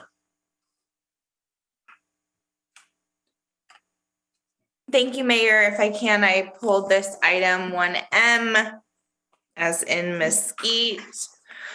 Could I just ask for a very short staff report to brief the public? Yes, absolutely. Madam Mayor and members of the council, this item is an MOU between the City of Palm Springs and the newly formed Palm Springs Plaza Theater Foundation. As indicated in the staff report, fundraising began back in 2019 and was slowed a bit when COVID hit in 2020. Since that time, the group of local residents, mostly led by former Councilmember J.R. Roberts, have formed a nonprofit organization called the Palm Springs Plaza Foundation, which is a fundraising foundation that's going to leverage the energies of local residents to help raise funds for the restoration of the Plaza Theater. That was also recently highlighted by a pledge of $5 million by Mr. David Lee that was reported in the local press. This item is an MOU that establishes sort of the working relationship between the city and the nonprofit foundation. It provides for some staff report to the foundation, some seed money for the foundation to kind of get started, and then delegates some responsibility in terms of naming rights and fundraising efforts to the foundation. A number of cities enter into these types of MOUs with nonprofit foundations in order to kind of leverage the fundraising power of private organizations. So that's what this item is. If you have any questions, I'm certainly available to answer any of those. Thank you, City Attorney. And I pulled this item. I support this project. I think the rehabilitation of the Plaza Theater to its original splendor is a priority and really important for the city, an important economic development project. And I appreciate us using seed money or transferring seed money. And I support the MOU. I just had an additional point I wanted to raise, which is that I think the city should support this organization either in hiring consultants that we may need or that they may need to do this project at this level. Really applaud former Councilmember J.R. Roberts and all of the donors and members of the public who are involved in this effort. I know other cities have done work like the Arlington Theater and State Street in downtown Santa Barbara. Is really high level projects that I just want to make sure that they have support on. So I know that we can't include that probably in this item, City Attorney or City Manager, but I just wanted to flag for the council and see if there might be support for, I know I've talked to Councilmember Roberts that there might be a need for PR or marketing support to help, increase the brand of the Plaza Theater. And I think that there might be technical support that might be beneficial, like hiring the consultants that did the Arlington or similar projects. Councilmember Kors. Great, thank you, Mayor. And thank you, Councilmember Holstedge. And we can't really deliberate on this piece of it, but I am the liaison. So I'm going to their committee meetings and I joined the fundraising committee sort of to assist in that area. And so what exactly is needed is going to be discussed at the next meeting. And at that point, I can bring it forward to the city manager to see about bringing something to council for the kind of fundraising support you talked about to help them really get that expertise. There are folks working on research and grant writing and major donor asks, but I think there is need for more than that. And I will point out that staff in the city attorney's office anticipate bringing forward a donation agreement that we're negotiating with Mr. Lee right now. So there will be other opportunities for us to bring forward other agenda items. Maybe Mr. Clifton might want to weigh in on the financial aspects of this particular question. Sure, thank you. Mayor and Council, I'll just add briefly that the MOU contemplating a little bit of that seed money and ongoing support as these fundraising efforts progress is meant to provide some of those resources. But that said, nothing in that MOU would preclude us from moving even immediately to providing additional technical support if that's what Council thinks is warranted here. So I do think it's probably a good course of action to tie this up, let the committee meet, establish some next steps, and then perhaps bring back a decision to Council if you would like, that would look at that technical support and what kind of services we might provide in addition to the financial support. Thank you. And I do think we can deliberate because we have a few options here. We are giving seed money that's general and has no strings attached to it. So we could direct seed money to be used for certain consultants. I'm not asking that today. I definitely support the committee making that decision. And I had 3 items. So the technical support on the preservation side, or other technical support, for programming, et cetera, the PR and marketing support. And then third, I think the city's role might be really helpful in finding state dollars for cultural resources like this or other federal dollars. So I'd love to see us support this project more than just, signing this check that is small in comparison to the needs of the project. Thank you. I'll keep it in Councilmember Cours's very well qualified hands to lead that through the committee. So with that, I'll make a motion to approve the MOU between the city and the plaza and authorize the city manager to execute it. I'll second it. Is there any further discussion? Seeing none, roll call, please. Councilmember Holstich. Yes. Councilmember Woods. Yes. Councilmember Coors. Yes. Mayor Pro Tem Garner. Yes. Mayor Middleton. Aye. Motion passes 5-0. Thank you. We will now move on to item 1O, and this was one that the city manager asked for us to pull for separate discussion. City Manager Clifton. Thank you very much, Mayor and Council. Just notice that it might be a little premature to put this contract just on the consent agenda without first discussing the approach. So this is the agenda item itself is to authorize roughly $310,000 to enter into a contract for preliminary engineering and environmental design services for the Rim Road widening project. So there had been some previous direction from Council to do some feasibility work. Staff's assessment was really that it requires a certain level of sophisticated preliminary design to really articulate costs. But you heard a caller even earlier this evening say that maybe there are some other ways to fulfill the direction of vetting this project and not take the step as significant as this $310,000 contract. So I'd like for Joelle to perhaps expand a little bit on the approach here, make sure Council understands what this contract endeavors to do and what other options might be available to progress with this project. Absolutely. Thank you. Good evening, Madam Mayor and members of the City Council. So what this contract is slated to do is to get our on-call consultant, Webb, to review the existing condition of Rim Road, review the right-of-way situation. Essentially, Rim Road passes through portions of private property, and it's technically only an emergency access, and it's for the city to enter and exit out of that area as an emergency access only. The condition of Rim Road has deteriorated over time, and we have not been able to maintain it to the city standards that we would like, especially through the private property area. So one of the things that Rim Road it's not very wide. The width varies between 12 and 24, 26 feet. And if we're going to look at bringing Rim Road to an actual city standard, which is typically about 28 feet wide, that would really push, in two directions, either towards the mountain or towards the wash. So in order to evaluate that, we really need to do environmental design to look at what the cost would be, what the implications would be of moving into the wash, essentially going into the Casey's June beetle habitat, or if we move towards the mountain, what would that entail? So staff at this juncture doesn't have the ability to give good pricing for whatever those costs would be. To spend the money, the $300,000 is really to get to the point where we have the ability to look at different design parameters, different criteria, look at different alternatives, and also be able to pursue and look at the private property, what the cost would be for the private property, and also to be able to make decisions on or understand what the environmental impacts of the future widening would be. So in a nutshell, that's sort of what the contract is for.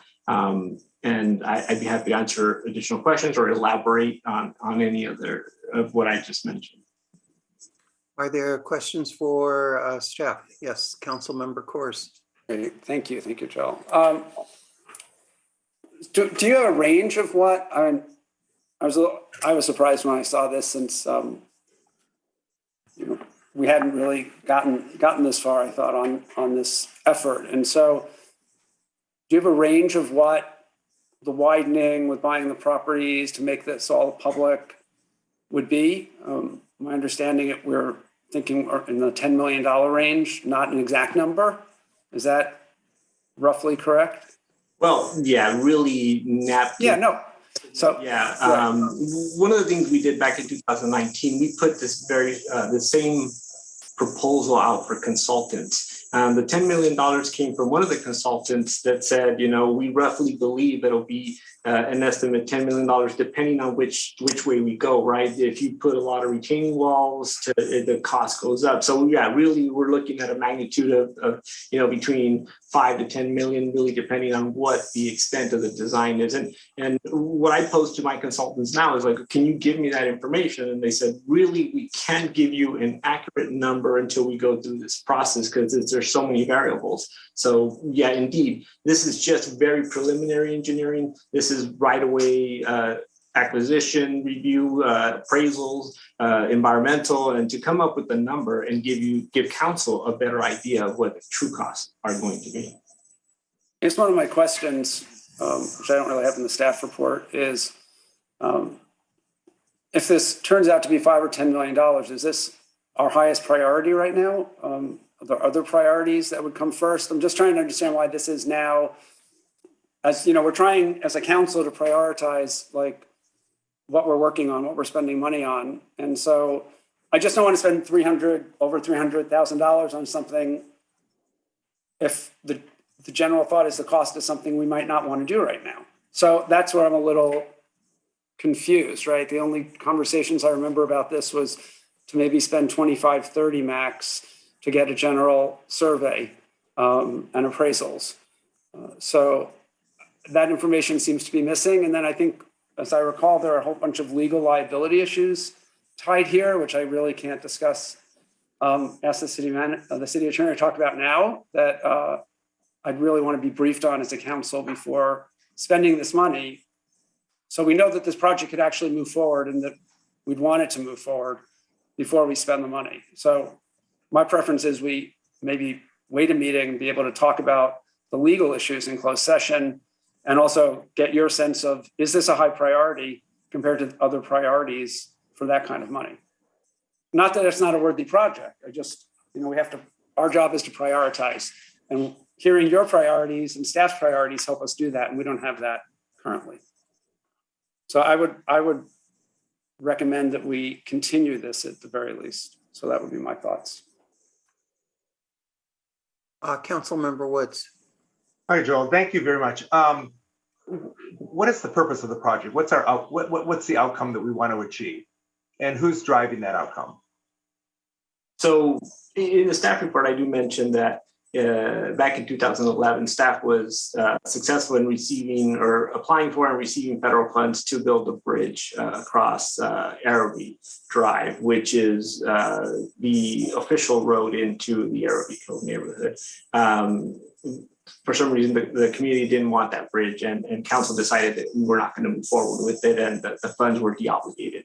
So from there to today, the community has consistently asked for the road, Rim Road, to be widened, because during flood events, essentially like Valentine's flood of 2019, the community does get cut off from the main road, and the only access is through Rim Road. So essentially those events that happen, not frequently, but they do happen, has driven the community to push and ask for Rim Road to be widened in case there's a big emergency and many vehicles have to come in and out of there in an emergency situation. Right now they can, but it is sort of narrow, and it's at some point you have to one vehicle at a time, essentially. So that's sort of what the history or the driver between this particular project today. So I would like to echo the sentiments of Councilmember Coors. We just received, as this meeting started, a representative of the neighborhood, thinking that it might be a larger scope. I don't know if everyone had a chance to review it. Joel, I'm sure you didn't get it. I think it went to council, saying that there might have been, this may be more than what they were looking for. So if we do postpone it, it gives us a chance to touch base with the neighborhood, as well as discuss some of the issues that Councilmember Coors talked about. So I would suggest to table it or bring it back to us, unless there's a timing problem we should be concerned about, Joel. Not from my perspective, no. Okay, so I'd make that motion. Councilmember Holstich. Thank you. I'll second the motion to table it to a date uncertain with direction to communicate with the neighborhood organization. And I also just wanted to ask about federal infrastructure dollars. Now that there are a lot of dollars coming in for infrastructure projects, it's really too bad. This is such a sad story that city staff had found $10 million for a bridge project, and then that wasn't supported, and then that money was no longer available. But I'm wondering if we could use our consultants to find if there might be new federal funding available. Obviously, if it's a $10 million or a $5 million project, that's hard. I think the council will want information about what sources of funding we would be able to use for a project like that. And yes, where it falls in terms of what other life safety projects we need to invest in as well. I will be voting to support this as well. And I think we do need to take a bit more time and definitely consult with the neighborhood. But I would remind everyone that following the St. Valentine's Day flooding, that we went months with Araby Drive closed through traffic. And during that time, access for a regular fire truck was essentially not available. So there are very serious access issues for this neighborhood, and it's not just simply a convenience issue. There's a very significant public safety issue that is ultimately going to need to be addressed. Is there any further comment? All right, then I think it's time for a roll call. Councilmember Woods. Yes. Councilmember Holstich. Yes. Councilmember Coors. Yes. Mayor Pro Tem Gardner. I think you said yes. Yes. And Mayor Middleton. Aye. Motion passes 5-0. All right. With that, we have completed the consent agenda. And as we noted earlier, upon the completion of the consent agenda, we're going to move forward to item 5A regarding the Navigation Center. Mayor? Yes. I'm sorry, are we going to do council comments later? We were do council comments following Got it. completion of the Navigation Center. We'll come right back to that that item. So with that, could we get a staff report on item 5A. Good evening, Mayor, Mayor Pro Tem, and City Council. I'll get us started tonight, but we have a couple people that will present information and then some additional guests that can help answer some questions. So as you know, this Navigation Center is really about addressing the crisis of our unhoused population in Palm Springs that has been a growing issue over the last many years, as it has been across the country and across California. You heard some anecdotes earlier this evening about how that manifests. We've had struggles with some of our local parks. We've had members of the public, in some cases, accosted, sometimes individuals that are either mentally ill or struggle with substance abuse or both. Our police officers and service providers do the best they can with the handful of tools that we currently have in the toolbox. But mostly what we're doing is moving people around the community. So when an encampment or a problem grows to the size that it generates numerous complaints, we attempt to intervene, but have really one huge missing tool in the toolbox, and that is a place where our unhoused population can go to not only receive housing, but all of the wraparound services that might help them transcend that circumstance. So the Navigation Center is really attempting to do that. It was mentioned briefly, but it's worth reiterating that one of the other challenges we have when we don't provide that bed space and the housing is that we're subject to a Ninth Circuit Court decision that basically says we can't criminalize homelessness by having no camping ordinances and other similar ordinances. So the double advantage we get, I think, with the Navigation Center is not only does it provide the full suite of wraparound services to help people improve their lot in life, find housing, help with addiction, et cetera, but it also enables us to be more assertive with any members of that unhoused population that really refuse services and simply don't want help after numerous attempts to provide it. So that tool is really important, and I want to emphasize that point. Staff had committed a number of months to looking for parcels that would be appropriate for this kind of facility. And it is difficult because it can take a somewhat of a large footprint. Some of the comments that were made about access and proximity are all valid. So city staff attempted to find good opportunities for a number of months, examined a handful of parcels, and ultimately was presented with an opportunity to acquire a purchase agreement at 3589 McCarthy Road. So there might be some confusion because that contract, there was a contract to buy that parcel by Fred Noble. And I think there was some conversation about campaign contributions and other things that I don't know all the ins and outs.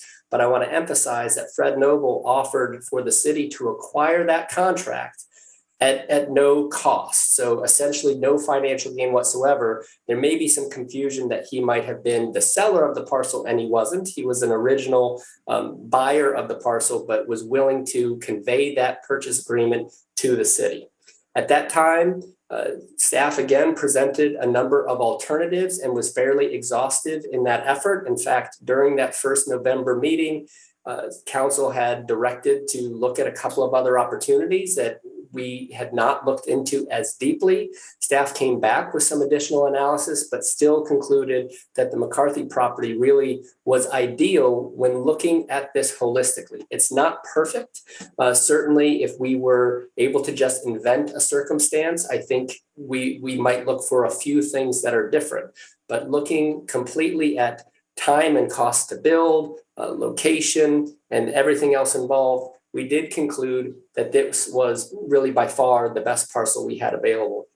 I want to emphasize that not only is the opportunity to acquire this purchase agreement somewhat unique, but the money that's on the table now is also unique. So the county has offered to partner with the city, provide some of its ARPA funds. At the same time, the state has allocated substantial new monies to homelessness in the form of Home Key 2 and likely other programs that we can take advantage of now. It was also mentioned earlier on that the price of this parcel has escalated, and I think that's certainly objectively true, although one could argue that that lends to doing something now and not later, because there's nothing that I see to suggest that the real estate market is going to change and reverse course anytime soon, and property values will go down. So there could be a potential cost that way too for delaying, not only missing this individual opportunity, possibly costs going up, and missing some of the financial leveraging that makes this possible.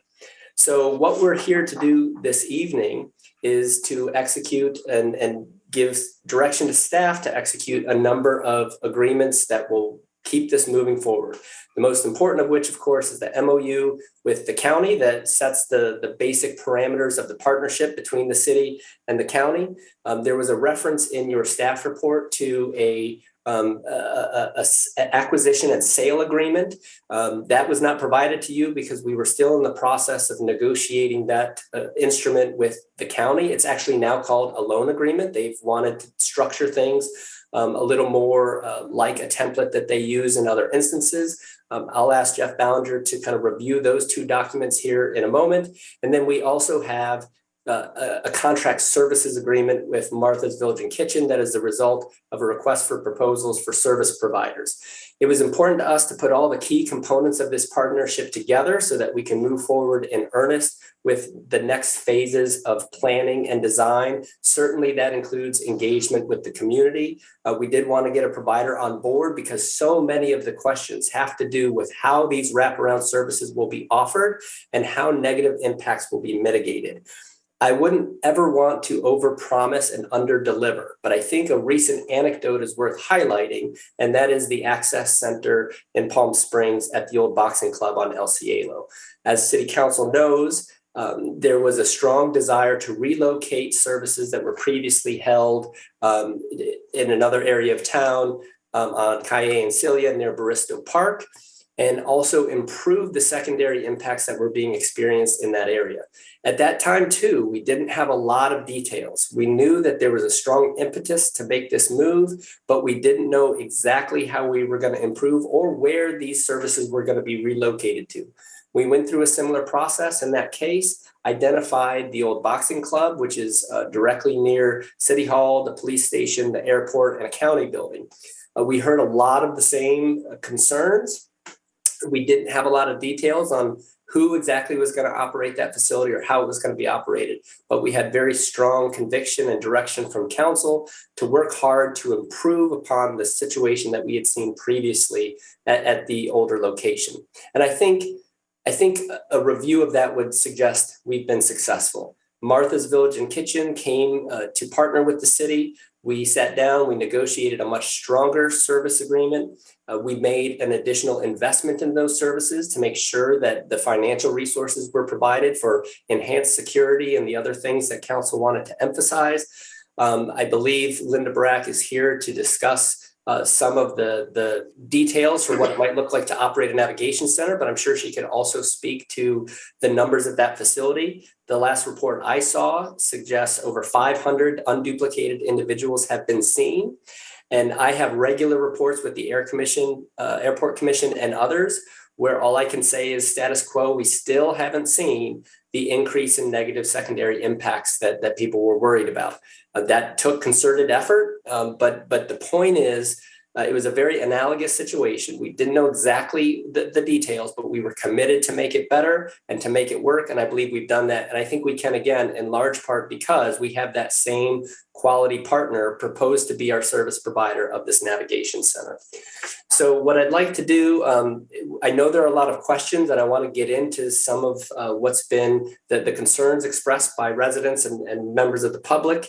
Maybe talk about some of the misperception or misinformation that's out there. But I want to focus you in also on the action for this evening, which would be to approve the documents we presented to you, give direction to execute those and this loan agreement. Jeff Ballinger can go over the principal points of the MOU with the county and this loan agreement. And then I would like for Jay Barada, our Community and Economic Development Director, to expand a little bit on the MOU, or I'm sorry, the contract for services with Martha's, and then turn it over to questions. I just want to emphasize we also have Greg Rodriguez here with representing the county, representatives of LaSAR. They're our consultant team that are experts in housing and homeless issues. And we also, I believe, have Linda Brack with Martha's Village and Kitchen. So we have a lot of people here to answer your questions. I'm probably the least expert in the room, so I've said enough to set this up, and I'd like to turn it over to City Attorney Jeff Ballinger to cover the basic mechanics of those two agreements before Jay helps us understand the service side of things with Martha's. Yes, thank you, Mr. Clifton. Mayor and members of the City Council, the two agreements that I'll kind of cover are the two agreements that the city is proposing to enter into with the county. The first is the MOU, the second is the loan agreement. The MOU basically sets forth the broad parameters of our proposed relationship with the county. It contemplates that we will acquire the property. The city will take title to the McCarthy property, and the county will fund $5.7 million of that purchase price through ARPA funds. It bears noting that these ARPA funds have a broad array of uses, not just homeless navigation centers, but also economic development infrastructure, childcare infrastructure, targeted infrastructure to address poverty and invest in minority communities. So although the current use of the property is being proposed as a navigation center, those ARPA funds do have a wide variety of other community benefits. The MOU also contemplates that both the city and the county will pursue grant funding in order to fund both the improvement as well as the operations of the navigation center. And you saw that at the last council meeting where the city council approved a joint application for up to $50 million in Project Home Key 2 funding. That's the MOU. The second agreement is the county loan agreement. And this is, as Mr. Clifton indicated, is an agreement that the county uses when partnering and distributing public funds for activities and projects such as this. Under the loan agreement, the county will loan to the city $40,000 in order to purchase the property. The county will also provide another $1,260,000 to go toward either the improvement or the operation of the navigation center. Under the loan agreement, the $5,740,000 is structured as a loan. However, that loan does not bear any interest or have any monthly payments. It's in fact a forgivable loan that is forgiven once the city provides the services. And the term of that agreement is 55 years. It also bears noting that the loan is a non-recourse loan. So if the city ever decides to either, for some reason, stop operating the navigation center at this site, move it to another site, or not provide other ARPA-related activities at this site, then the property would revert back to the county. Although the city doesn't anticipate that happening, it is provided for under the loan agreement. The loan agreement also contains certain milestones, the first of which is the acquisition of the property, which is to occur by March 1st, 2022. The city is actually scheduled to close on the property should the council approve the agreement before then. The next deadline is to start construction of the project, which is scheduled for January 1st of 2023. The next milestone is completion of the navigation center, which is scheduled for January 25th, 2024, and then having the navigation center open to the public in February 2024. Obviously, those are outside dates, and it's everybody's hope and expectation that we can get that done well before that, but those are the dates that have been provided to the city as kind of outside dates. So that covers the two agreements, the MOU and the loan agreement between the city and the county. I'll turn it over to Jay and Mr. Clifton to cover the MOU with Martha's Village. Thank you, Mr. City Attorney. Madam Mayor, Mayor Pro Tem and Council, it was important to get a service provider on board as early as possible to participate in the design and operations planning of the navigation center. We really wanted to get a good sense from an actual provider as to what would be needed and how the facility should be laid out, or if there were any more opportune strategies for how the facility was designed. So to do so, we issued a request for letters of interest in December for service providers for this navigation center. And as a result, we received the proposal from Martha's Village and Kitchen. And Martha's proposes to operate and manage the navigation center, which will have approximately 80 beds and will provide access to a variety of behavioral health services, social services, medical and dental services, and workforce development. Martha's does have over 3 decades of experience serving the homeless individuals and over 2 decades of experience housing homeless individuals. And they currently operate, as has been mentioned, a 120-bed residential facility, and they provide career preparation and education. So this organization has been doing this type of work for a very long time, and they've been doing it quite successfully. Martha's is also the only nonprofit that is certified by the state to provide workforce development services in the Coachella Valley, and is a state licensed childcare facility. So what that does is open up more opportunities for programming and funding at this facility to assist the individuals, the residents that may be using the services there. And it should be noted that 85% of the existing clients of Martha's have moved directly from homeless housing into permanent housing. They have an 85% success rate. 100% of their clients had basic needs met on their paths to self-sufficiency. So everyone is receiving the services that steps a foot into a Martha's facility. And 70% of the individuals that completed Martha's employment program obtained work. So again, very effective. 70% is a admirable accomplishment. As I mentioned, the services to be provided will be managing the 80-bed facility. Case management will be provided at a ratio of 8-to-1. Your staff report says 20-to-1, but we have since discussed with Ms. Barak, and she informs us the acuity level of the individuals may require more attention, and so she highly recommended increasing that to 8-to-1, a very strong ratio of assistance to individuals. They will be assisting individuals to obtain permanent housing, supportive housing, shelter, and other program placement if needed. Should also mention that Martha's will be providing regular reports. This is a requirement in their agreement. And I can tell you from the current operations at the Palm Springs Access Center, we do receive very detailed monthly reports from Martha's Village and Kitchen. They're also required to conduct quarterly forums, and these will be with businesses, residents, any stakeholders in the community that want to chime in and voice any concerns, any support, just to see, just to touch base with the community to make sure the operations are not having a negative impact. And these can be formalized to possibly a formal working group should the council request. And I should also mention 24-hour-a-day, 7-day-a-week security will also be provided by Martha's Village and Kitchen as they had proposed and as in the proposed agreement.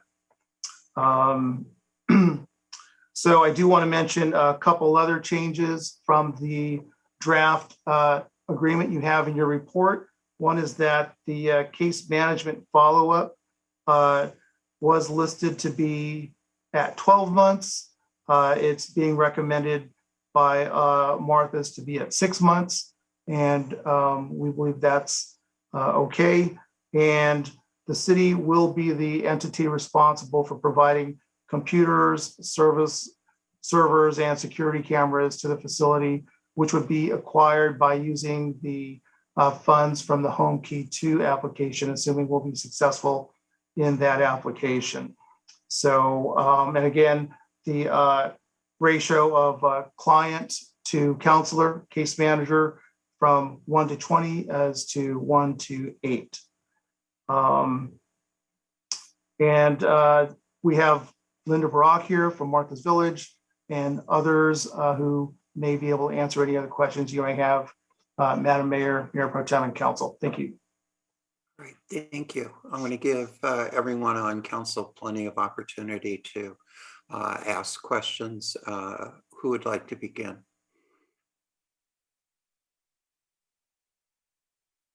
I can be out of the gate first, although I am sure that my counterpart, Mayor Pro Tem Gardner, has a lot to add to this conversation, but I'll start it off. Right. One of the top priorities that I have heard from my residents, and one of the things that I campaigned on, was to help with the homeless issue. And in my short 2 years on council, we have done a lot. And I want to thank the county, I want to thank Greg Rodriguez and Linda Barak on achieving a brand new model than what we had when I first came on council. So thank you very much. This is kind of the next level, and it is something we absolutely need. However, I want to ask a series of questions that actually come from my constituents that are concerned about impacts and location. And so I'll start off by first asking, Jay, you said it, but can you repeat it? There will be, part of the agreement includes like a citizens advisory committee, is that right? It is a quarterly forum currently, as stated in the agreement. And that would include business individuals, police, residents. It would be open to the public. Okay. I personally would like to see that strengthened to more of a standing committee where people are appointed, but then other people can come and attend meetings. So Linda, I want to ask you, you have a board of directors, and is that for the overall organization or for each location? It's for the overall organization. So we actually, about 2 weeks ago, brought 2 new board members. Well, actually, we brought 4. 2 are from the West. We want the western end of the valley to be heard and to have a voice and a vote on our board. And yes, we do have a board, but we sit as one entity because our mission, we hold to our mission in all locations. And basically, we are tasked with the outcomes for the clients first. So we have one board. It will not be split because homelessness is kind of universal. But we are engaging people from the West to become a part of our board. So Linda, you know, to follow up on the questions that I just asked of staff member Verada, I think for the neighbors, quarterly meetings may not be sufficient because it's kind of reactive versus proactive, right? Right. So, and some other nonprofits that exist in that neighborhood, which is adjacent to this, they sit on a board to get the information and the decision making up front. Now, I know your board is probably full. How can we realize that at this center so it's more proactive versus reactive? Well, you know, I've been involved in a lot of openings of different programs in different areas throughout the valley. I know when we had the warm weather shelter at the Methodist Church, we were brand new, and boy, was that a quick whirlwind of a thing. That was a 10-day. Well, we went into the neighborhood and left our business cards with our phone numbers. And we have staff that are available 24 hours a day. And we respond. We are good neighbors. If nothing else, we're here for the community. You know, the homeless are part of the community, and we are here for the community. So are we proactive? Yes. I have been out there myself, handing out my business cards and telling them at any time, should they have any concerns, we're there. We're there 24/7. They're going to get somebody 24/7 that's going to talk to them. If it's not a Martha's Village or Navigation Center issue, then we have a good relationship with the police or code enforcement or whatever it may be that is the actually the needed entity to help out the individual with their concerns. But I do believe that it should be somewhat structured, but sometimes if you get it too structured, you don't get people attending and feeling like they can speak, right? So I think that's something open for discussion. We're on board with direction, and we tend to go over and above what we're called on to do. So if we can have ideas, I think ideas, a group of ideas, not my idea or Justin's idea and not just Greg's idea, but everybody's kind of input, we can come up with something that'll work. Okay, so we've already got it in the proposed contract before us. I just want to strengthen it to what I said earlier to Jay to make it more, a little, maybe structured, but allow what Linda's talking about, more interaction from neighbors and whatnot. But we definitely need to have that happen.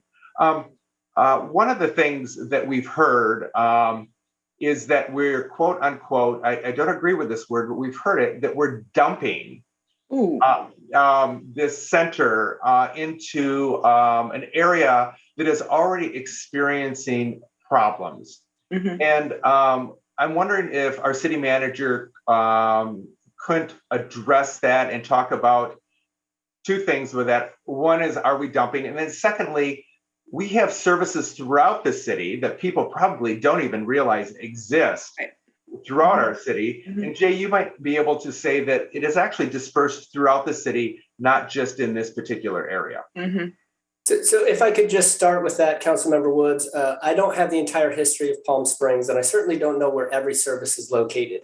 What I can say for certain is that at the staff level and what we've heard from council is that, one, we want to be responsive to opportunities, right? And we discussed that this parcel in particular is a unique opportunity. But if you look even at recent history, there was another opportunity that didn't quite come to the fruition, and that was the Ivy Palm Motel. The Ivy Palm is maybe a little more north than south, but it's really much closer to uptown and even downtown than it is, say, what most people I think would consider the north end. We've approved a couple of affordable housing projects lately, and they're also more central. The Access Center is located near City Hall. The warming and cooling shelter that was operated at the United Methodist Church, also a little more central to town. So certainly I think our recent history has been, I don't want to say opportunistic in a bad way, but we've looked for partnerships. We've looked for where we can provide services and then thought, does this work? Is this ideal? Is there another place we can put it? And those decisions have been strategic based on that objective criteria and not where's the place in town where we can dump it? Where can we stick it? Where will it be out of sight, out of mind, et cetera? So we've even generated some maps that we can make available that show where some of those resources are located. They do look dispersed to me. And I can say again for certain that as we've deliberated as staff and what we've heard from council is not to show preference. If anything, it is to look for opportunities where these kind of resources can be located throughout the community and not in any one area, but to still respond strategically to the opportunities we have before us. Great, thank you. And there are just adjacent to this, and people probably have no idea, just south of this in my district, there are service providers that people probably don't even know exist, that they're there and they have probably no idea. So I just really want to point that out, and they're operating with zero impact to the neighborhood, and the neighborhood is involved with those organizations to make sure there is no impact. So we want to make sure that this operation works the same way. I would like to call on our Flynn Fagg, if I could. Flynn and I had a discussion. Sorry, Mayor, did you want to? Before we move on to Flynn, I think that Mr. Rodriguez has a specific answer to the question that you previously posed, and I'm going to give him an opportunity to answer that quickly, and then we'll come right back to your question. Thank you, Mayor Middleton. And Councilman Woods, as city manager pointed out about the specific homelessness services that we've done throughout the community. In fact, we actually had a temporary site at Demuth Community Center as well as Palm Springs High School a couple years ago for the summer shelters. But additionally, too, is that the County of Riverside has housing projects that are not just affordable housing, but deal with housing of people with AIDS. Also veterans housing throughout the city that are dispersed amongst the districts. And people probably just don't know where they're at, so, and we don't need to be advertising them, but as long as they don't have an impact. But Director Flagg, or excuse me, Deputy City Manager Flagg, thank you. Congratulations on your promotion, if people don't know. We had a discussion earlier about kind of the urban planning aspects of this. Because, Martha's in Palm Springs, Martha's in Indio is surrounded by basically an industrial area. Martha's proposed in Palm Springs, I'm going to call it Martha's, if that's okay, but is a little different. It isn't an industrial area, but it has housing on one side across the wall, and then kitty corner across the street, there are apartments. And we talked about kind of the urban planning principles of this and what mitigation, and you gave a great list. If you don't mind going through that, that would be great. Certainly, I'd be happy to address that. And Madam Mayor and members of council, in terms of the use, as has been discussed, a navigation center is different than an emergency shelter or a day center, in that a navigation center includes both multifamily residential uses, which is the residential areas that unhoused individuals will stay in until stable housing is provided. And then it also has office uses for medical facilities, job training, et cetera. And so what we really see in terms of the use, the land use, is both a residential and an office use. The general plan designation for the site in question there on McCarthy is designated as mixed use, which allows both residential and commercial uses. And so the proposed navigation center is consistent with the general plan designation for the site. I will say this, the area is a little bit eclectic, if you want to say, from a land use perspective, in that this particular site borders single family residences. There are two to the west of it. It borders multifamily residential uses, which we have both to the north, to the southeast, and to the west.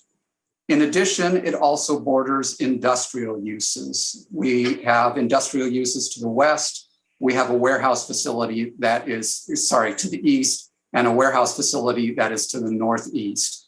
And so it's a little bit unusual in terms of the mixture of uses that are found in the area. But what you also see is that this use is changing from what has been an industrial use. It was an automotive facility where car repairs were done, car painting, fueling, other things. So it's changing from an industrial use to one that is both residential and office. So to a certain degree, there is a lessening of the impact of the use in terms of its change. Another thing to take into consideration relative to this facility is mitigation measures that might be imposed. And where you see that is in the proposed scope of services, which is included in the attachments that you have for this item. When we look at facilities for unhoused individuals, oftentimes we impose conditions that try to address or mitigate potential impacts and secondary impacts. And the scope of services agreement is really intended to do that in terms of the specific measures that are included in there. So included typically in these types of things, they would address issues such as security. And you'll notice in the scope of services agreement, there are a number of measures that do address security. There are things that address noise issues in terms of outdoor uses. That is typically a critical concern for adjoining properties. The issue of use, as we've already discussed, should be addressed in the scope of services, and it is. And then another thing to look at is potential buffers and impacts to adjacent uses. While the existing property has landscaping primarily on the west and on the north side of it, one of the things that we might look at as we get to the build out of the facility is enhancing those landscape buffers and the perimeter wall around the facility, just to make sure that we protect the privacy of adjacent residents and screen the proposed navigation center appropriately. So with that, Councilmember Woods, that addresses the questions that were raised earlier, and happy to address any other issues related to land use. Great. And just to kind of repeat, so use, noise issues, security is all kind of addressed in the package that's before us. I don't think buffers is. So is that something I guess I'd ask the city attorney, can we add that into the services agreement to have them look at the buffers as outlined by Flynn? I think that we could add that in there and have a general discussion of it. How it's going to be implemented will probably require some further refinement, but I think we could add it. And Councilmember Woods, if I can add, even on a call yesterday, as we're developing the site plan, is those provisions are built into what would actually be built out, is not only landscaping, but fencing and buffering against adjoining neighborhoods. Yeah, and one thing I was just going to mention is that in addition to building anything into these agreements, the nice thing about the city being in the driver's seat and the partnership we've established with the county is we really get to make those decisions. So the city council can decide what it wants to see come back for approval and add anything you want, really, to the physical design and layout of the space and the operations of the space. You know, of course, we always have to talk about cost and, you know, other impacts when we make those decisions, but really there's no other constraints on us to set this up the way we want to and the best way we can for the neighborhood. And so I'd like to move to our police chief if he's still on the line, if I could. I'll wait for a second. Hi, Chief Mills. One of the criticisms, or one of the not criticisms, that's really the wrong thing to say. Some of the feedback is that it would be kind of a magnet for crime and a magnet for nefarious activity per se, and there would be a lot of loitering and whatnot. And in your research and in your experience, can you address those concerns? Yeah, Councilmember Woods, and good evening, council members and Mayor Middleton. That would have to assume that homeless people are predisposed to crime. Certainly, there are behavioral health issues and mental health issues that need to be addressed, and I fully believe that working with the people who are providing the services, as well as safety personnel there, that we can design out many of the problems that the community would be concerned about through situational crime prevention techniques, through crime prevention, through environmental design. And I can assign a lieutenant to the service area around it to make sure that we're keeping an eye on it, that we're pulling data on a regular basis to make sure that problems are not increasing. So I would make sure that we are paying attention to the community as well as to the people who are coming and going from the facility in desperate need of help. So it seems to me, sorry, Mayor Pro Tem, did you want to ask a question? Of the chief when you're finished with it. For him, yeah, I'm just going to ask someone else, but. Oh, okay. Jump in. Okay, thank you then, yes. Hi, Chief Mills. So a little bit more on that. I think one of the big concerns, right, is that that there will be folks who come to the center maybe for a hot meal, but then don't utilize the residential aspect of the center and then are loitering on the big empty lot that's going to be, that is right there adjacent, or at the Tower Market or at the dispensary or just anywhere nearby. So I did go to Martha's Village and Kitchen this morning and had another tour. I've toured the facility before and been around, but I also drove around and I wanted to just kind of understand a little bit more. And so there were some folks who were kind of just hanging around, not on the property, but kind of down the street a little ways. And I think they didn't seem to be bothering anybody. They seemed very much just sitting there. But I think that's one of the things that I know that people are concerned about. So if Chief, you can kind of address how to prevent excessive loitering and how to help folks who are in that situation, who are kind of hesitant to get help. And then maybe Ms. Brock, if you can also kind of jump in on that, because I think that is really what my residents are concerned about. Well, and I understand their concern, Councilmember Garner. I think that, as you know, it takes multiple contacts with people to get them to a position where they're ready to receive services. Right. I don't want to, as the city manager said earlier, overpromise and underdeliver. It certainly is possible that you'll see an increase in traffic of people coming and going from the shelter to get help or to get services. However, because it provides us with the opportunity to do some enforcement on people who are refusing services and refusing help. That opens up the ability for the police to have more tools in our belt. And I do believe that this will enable us to have people held to a little bit higher accountability and to make sure that people are not loitering in and around the facility waiting for services. One of the things that I think we've seen traditionally over the years is when services are run well, we don't see those problems congregate in neighborhoods. When it's unfettered access with no accountability, then you can see problems in neighborhoods. Mm-hmm. And that's not what I have learned from what I have seen in the proposals, at least up to this point. Thank you. And if I can just continue, so there seems to be, in listening to everyone, and I want to thank everyone, there seems to be kind of two components. There's the, how do you build it out for minimal impacts, and how do you operate it for minimal impacts? You know, kind of two separate things.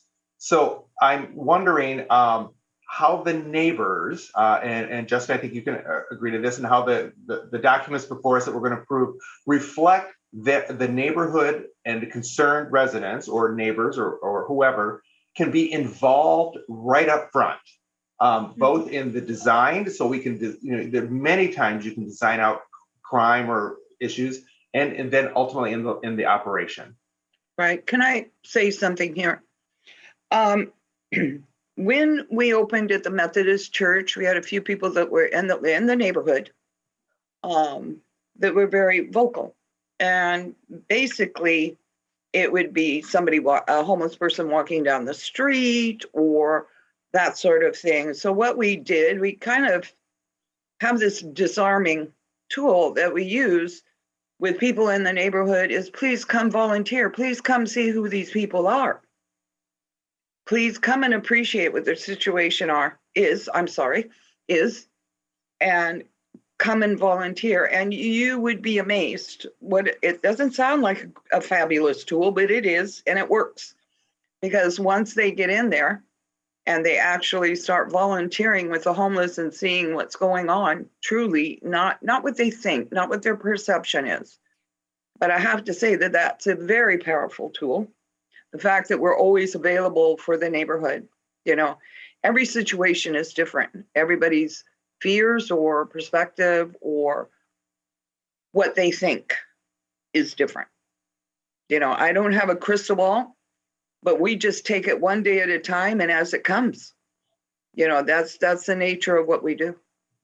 And Councilmember Woods, if I could, I think we have Mitch from LaSar on, and they have now a fairly robust scope of work to do some of the community outreach. It was important for us to bring a provider on so that conversation is rich and not full of questions that don't have answers, because someone like Linda and her team, they can provide some of the substance on operations. Mitch and his team can provide some of the best practices that they've observed at other locations. So some of that in terms of design and early conversations on operations is built into a scope of work, and we're ready to roll that out.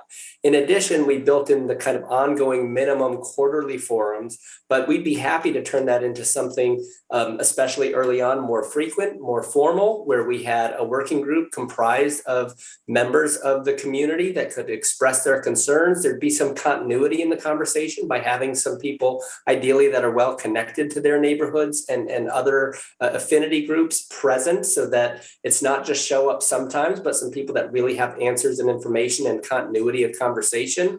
And we can keep that going as long as necessary. Ideally, things do reach a point where we can fall back to something more like quarterly because things are going well. But initially, I don't think there are any limits to what we can do to connect with people. We built a lot of that in for our consultant services contract, and we built it in with our service agreement with Martha's for that reason. So thank you very much. So Mitch, if I can ask you, so are you going to do the outreach component and involve the neighborhood component? And if so, can you tell people how to get in touch with you if they're interested? It's Mitch Whippern with LaSar Development Consultants. My colleague Stefan Gonzalez is on with me as well. At this point, Councilmember Woods, members of the City Council, we've presented a framework for an outreach plan to the city. and are looking forward to input from the city council and from city staff to finalize exactly what that plan will look like. Our vision is that we would be doing outreach into the surrounding community, speaking with interest groups from a variety of every perspective that we can reach, doing some surveys in order to get feedback from folks, and then setting up with the help of city staff regular opportunities for people to provide feedback, ask questions, give input into the process. So it's not all finalized yet, but I think all the things that you've been discussing tonight are great ideas to add to the final structure of the outreach plan. And I think we can certainly get to the point where there is a structured way for people to provide feedback, to ask questions, and structured opportunities for people to get updates on the progress of the project. Great. I so appreciate this has got to be a community effort. It absolutely has. This, I think, as Linda Barak said, the homeless are part of our community too. This has got to really be everyone coming together to do it. And I will thank you, Madam Mayor, for your indulgence on this. I will relinquish the floor. I might come back, but I'll relinquish the floor for other council members. Thank you. Councilmember Garner. Thank you. Excuse me, Mayor Pro Tem Garner. That's okay. Linda, I'm wondering if you could talk about who the anticipated clientele will be. I think we're hearing a lot from residents that it almost seems like there's this idea that everyone who hangs around downtown is just going to be off the streets, and I think you can speak to that and kind of who these different groups are and who uses the services. Right. So I was just talking about this today with staff. I got some numbers, and specifically the Access Center. And yes, we're over 600 at this point. You guys have over 600 unduplicated homeless individuals. So what I see as a provider and somebody that's truly passionate about the homeless, I must admit, when we break down the numbers, you have your main number, and that's everybody that may come in for a shower, water, to get out of the heat, whatever it is. They in the beginning, we saw a lot of homeless individuals in medical distress. They were having heart attacks, and they crawled to the Access Center to get help. And I'm sure, Justin and Jay, you remember me reporting it, and it continues. So you have a very diverse, but what I looked at today in particular is that about a third of that 600 plus are actually going and meeting with the case managers. Now you remember that it's housing first, so they have the option to meet with case managers or not. Now that may not sound like a lot to you, but it's over 200 people that are actually sitting down on a regular basis, getting I speak this weird language like VI SPDAT and coordinated entry and all these other things, but they're being linked, and we're getting their medical insurance in place, and we're getting them on the rolls of possible permanent housing, depending on their age. There's just so much that goes into it. So I just told you how many we've seen, and we're going to do 80 beds. And let's say everybody stayed. We really did our job, because if you really have a good provider, they can move people through, but the outcome needs to be a good one for them. They need to be able to afford the housing that they're placed in. They need the support. They need to know how to budget. They need income, whatever it is, disability or employment, whatever it is. So they have the tools to remain in housing. You guys talk about our outcomes. This year it was 85. Usually we're closer to 89, 90.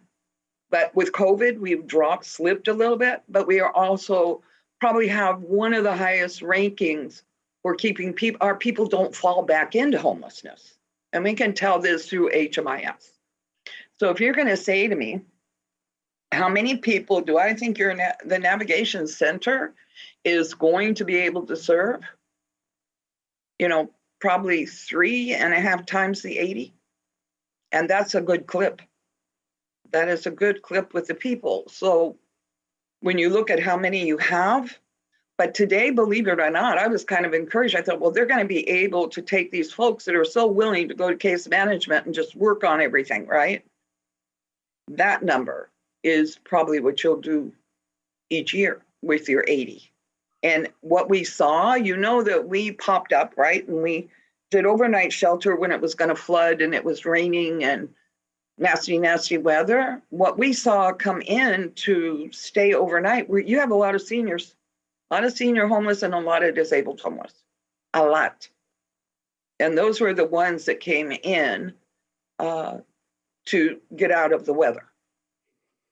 Thank you. And Sorry, Mayor, and Councilmember Gardner, if I could address, because the question you asked was perfect, is about, because there's this misconception about who the clientele is that will be served. Right.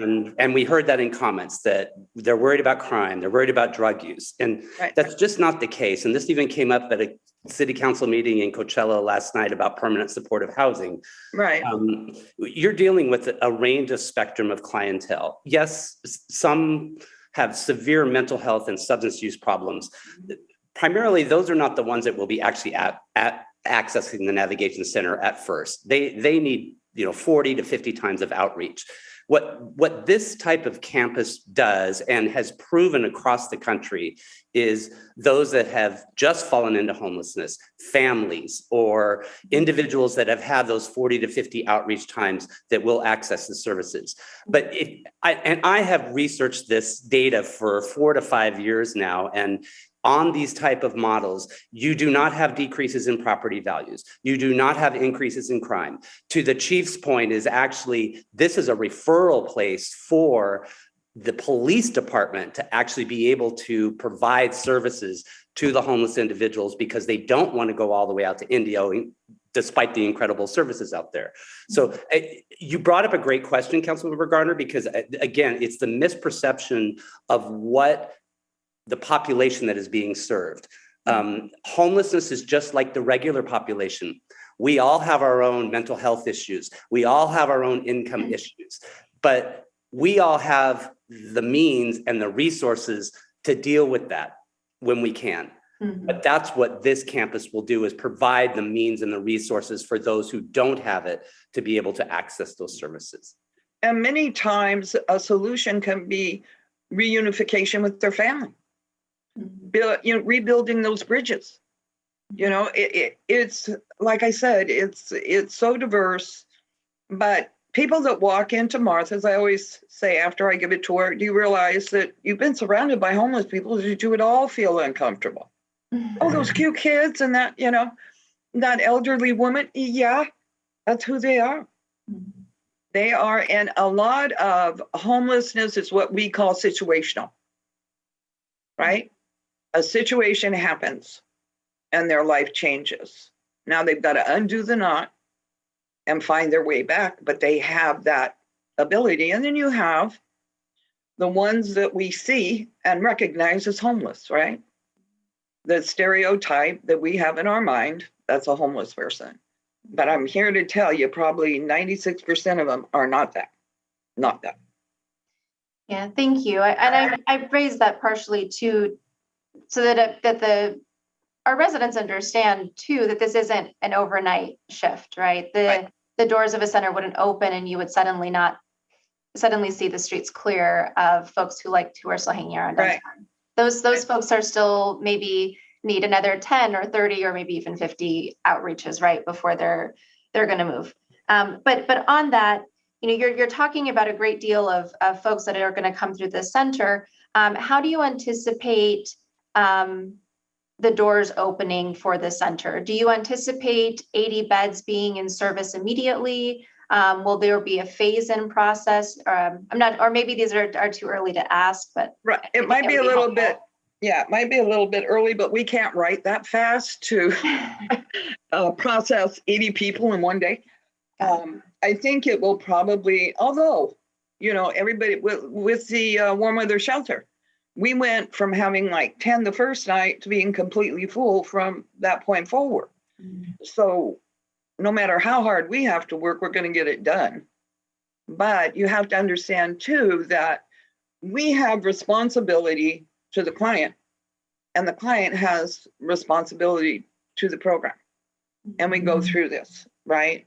And we explain why. We don't just say, we're not like mom said, and they have all of the choices of housing first, but this is what we do every day. We will not, I don't think, in the first week be full, but I would think no later than the first month. But we also know how to handle that situation. It needs to be, at Martha's, I think you kind of notice a free flow. You know, they're either in employment services, or they might be in budgeting, or they might be wherever it is that they need to be at that time. That's what they're doing. Or maybe even better than that, we've gotten them some sort of voucher and they're out looking for their home, you know? So that's a tough one, but I don't think it's going to take long to fill it. Do you, Greg? No, and Councilman Gardner, if I can distinguish a little bit. So the 80 units is actually the transitional interim housing units that we're applying for under Project Home Key. So the shelter aspect, which will have funding for, is a different, and you're probably looking about 50 to 60 beds, women's and men's, half of that. So obviously, we're dealing with a phased-in approach. The only reason I bring this up is because there were some comments that we're just putting this together without any analysis of how to do services and all that, and that's not true. We are looking at, and you know this, Councilman Gardner, as you and I have talked about this, is that this is a throughput system. So whether you have the element of shelter beds with the wraparound services, but the interim housing is key, and that's the 80 units. And to Linda's point is, we're not going to throw everyone in on day one. We just can't do that physically or operationally. But again, it gets to the whole throughput aspect of that. So that brings up another point. So I guess I thought we were only doing 80 beds, and not an overnight temporary shelter. So it would be both. Would these be simultaneous? So no, and great question again. So, and let's get away from 80 beds. Let's talk about 80 housing units, because those are 80 housing interim, transitional, whatever word we want to use, crisis stabilization.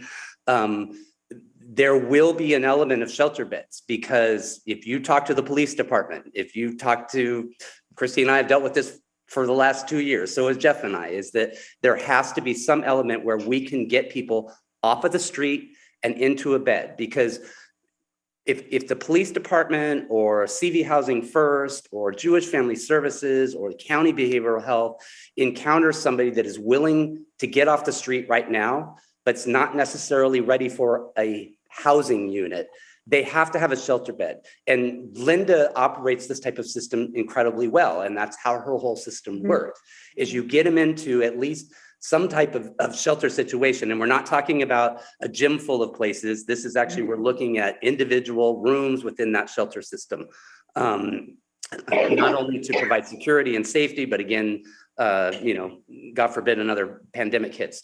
So again, it's about a continuum. So you've got that element of shelter, but it's not an overnight shelter where people can exit and enter. And I'm glad you bring this up, Councilman Gardner, because this is not a situation where this is like other operations that have happened where there's drop in, drop out, the daytime you can come here and take a shower and get food. That's not what the vision of this navigation campus is for. So I'll just walk you through this really quickly, is that say the police department's got someone they've got off the street, we can provide a shelter bed that night. Martha's and their staff will work with that client to make sure that their access to services, that they get their ID, that they're getting enrolled in Medi-Cal.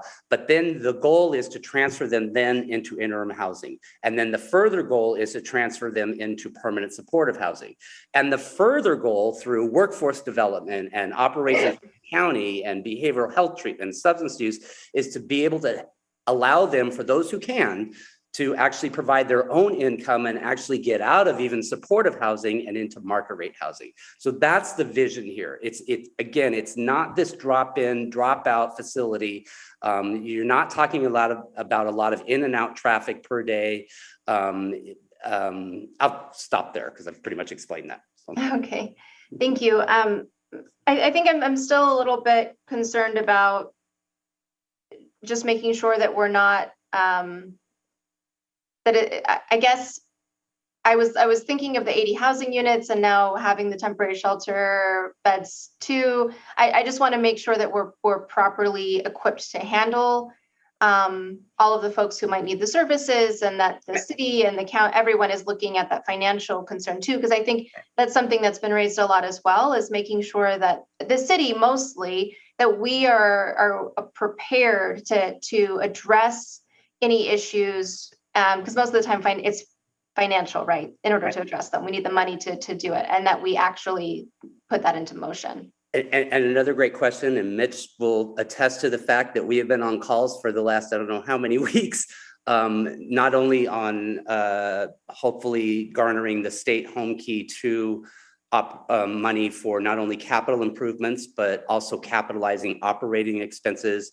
And we have balanced that with the city's HAP money for operating expenses.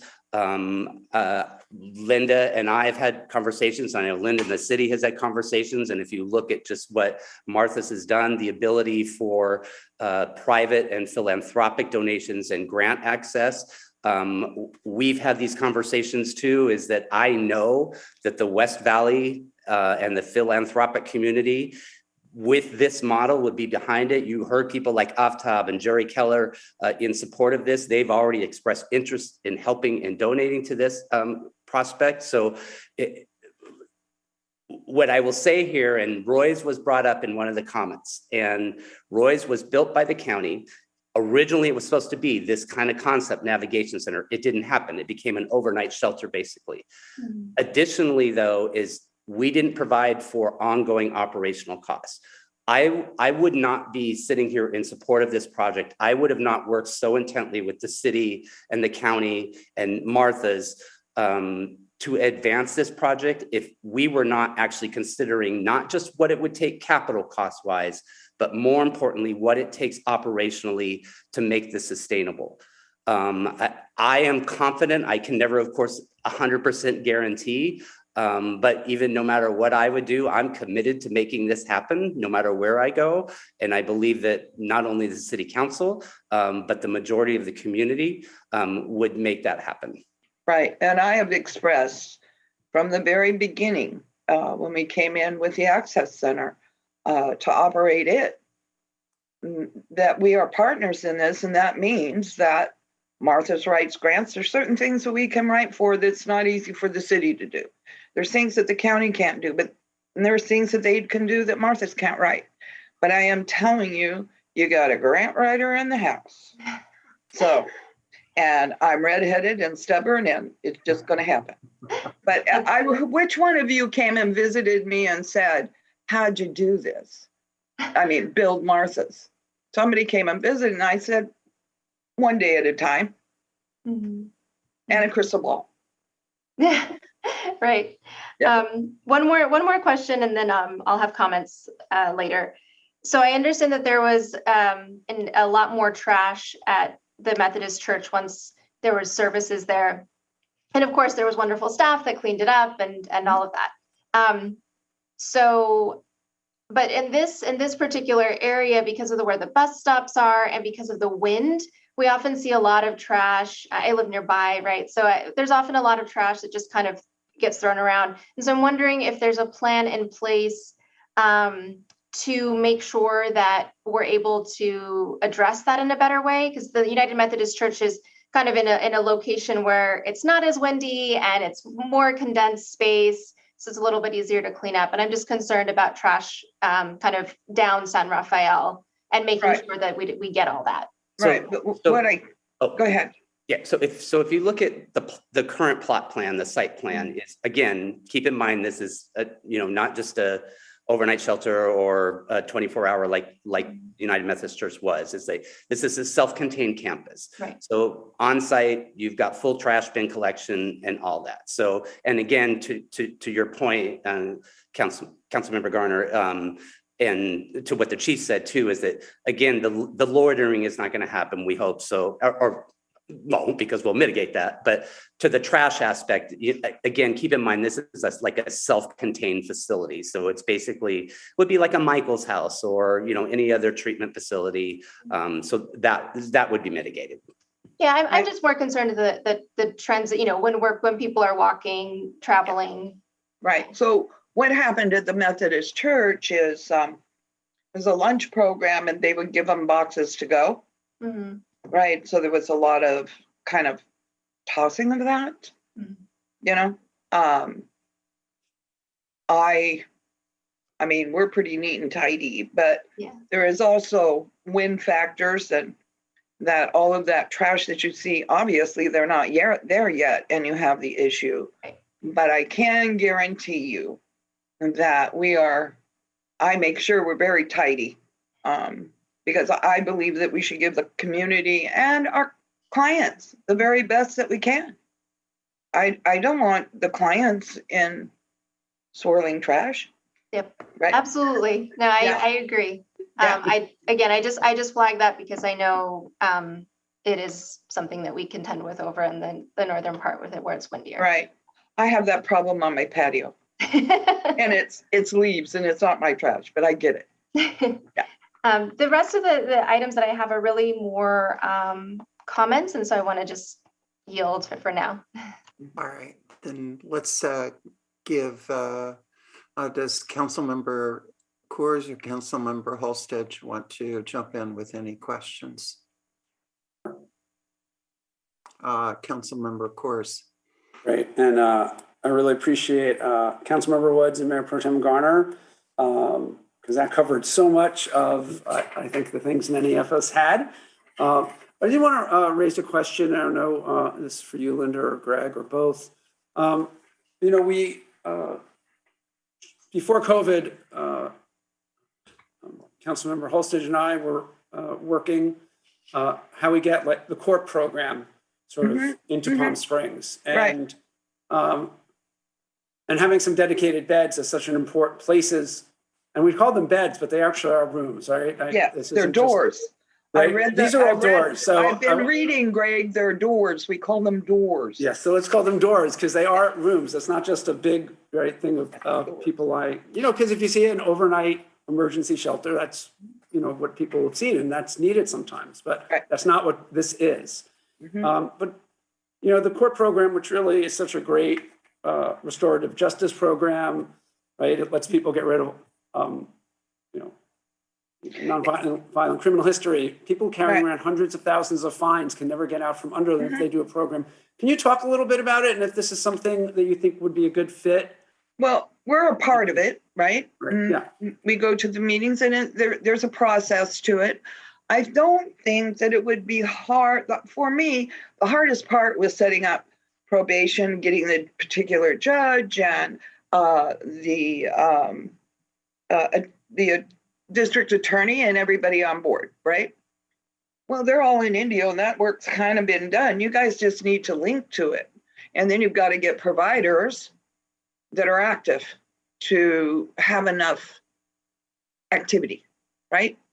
And once you get the hang of it, it's pretty doable. You just need to connect. And I think we can get you a contact to see how you connect with, because courts are up there, probation's up there, they're all on board, but you need your police department to kind of check in with it. That's a big piece of it.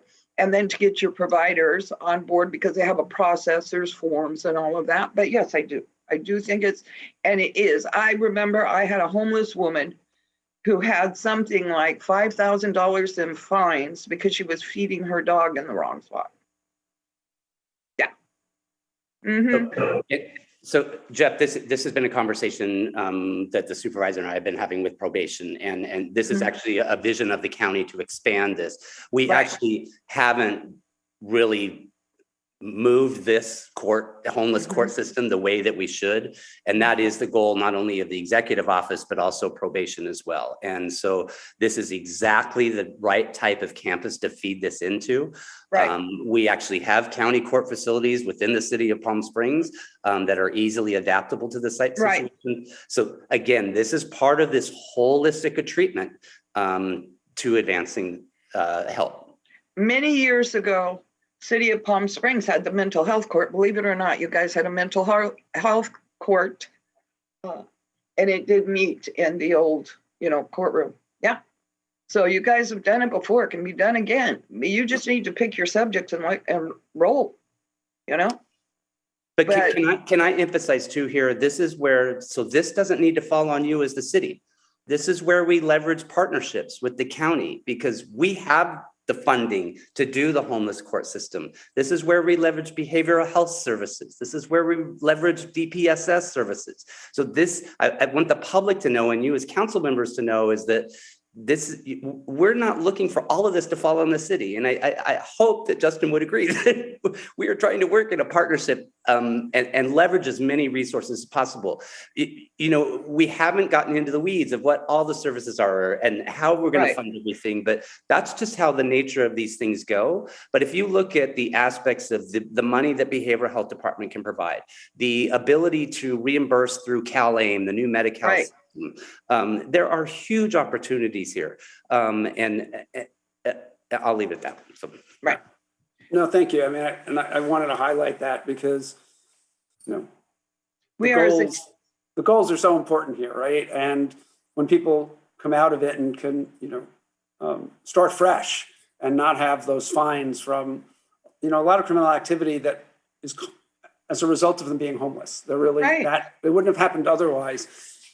So Greg, the more we can think about that before this opens and get that in place, the better, because we really want to give people that opportunity to have their best lives. And I think that's what's so key here. So thank you. That was my only question, really, since so much was covered already. Councilmember Holstage, did you have any questions? Thank you. I do. So if staff could just detail the next steps for the public. So I have some of those questions as well too. This is a new phase we're in and working in partnership. I have some questions about like the development process, what that's going to look like, the plans, what it's going to look like to build out. Yes, if there will be childcare, if there will be XYZ services. I think the community has those questions as well. So Justin, I saw you had muted. Could you please detail those next steps for the public?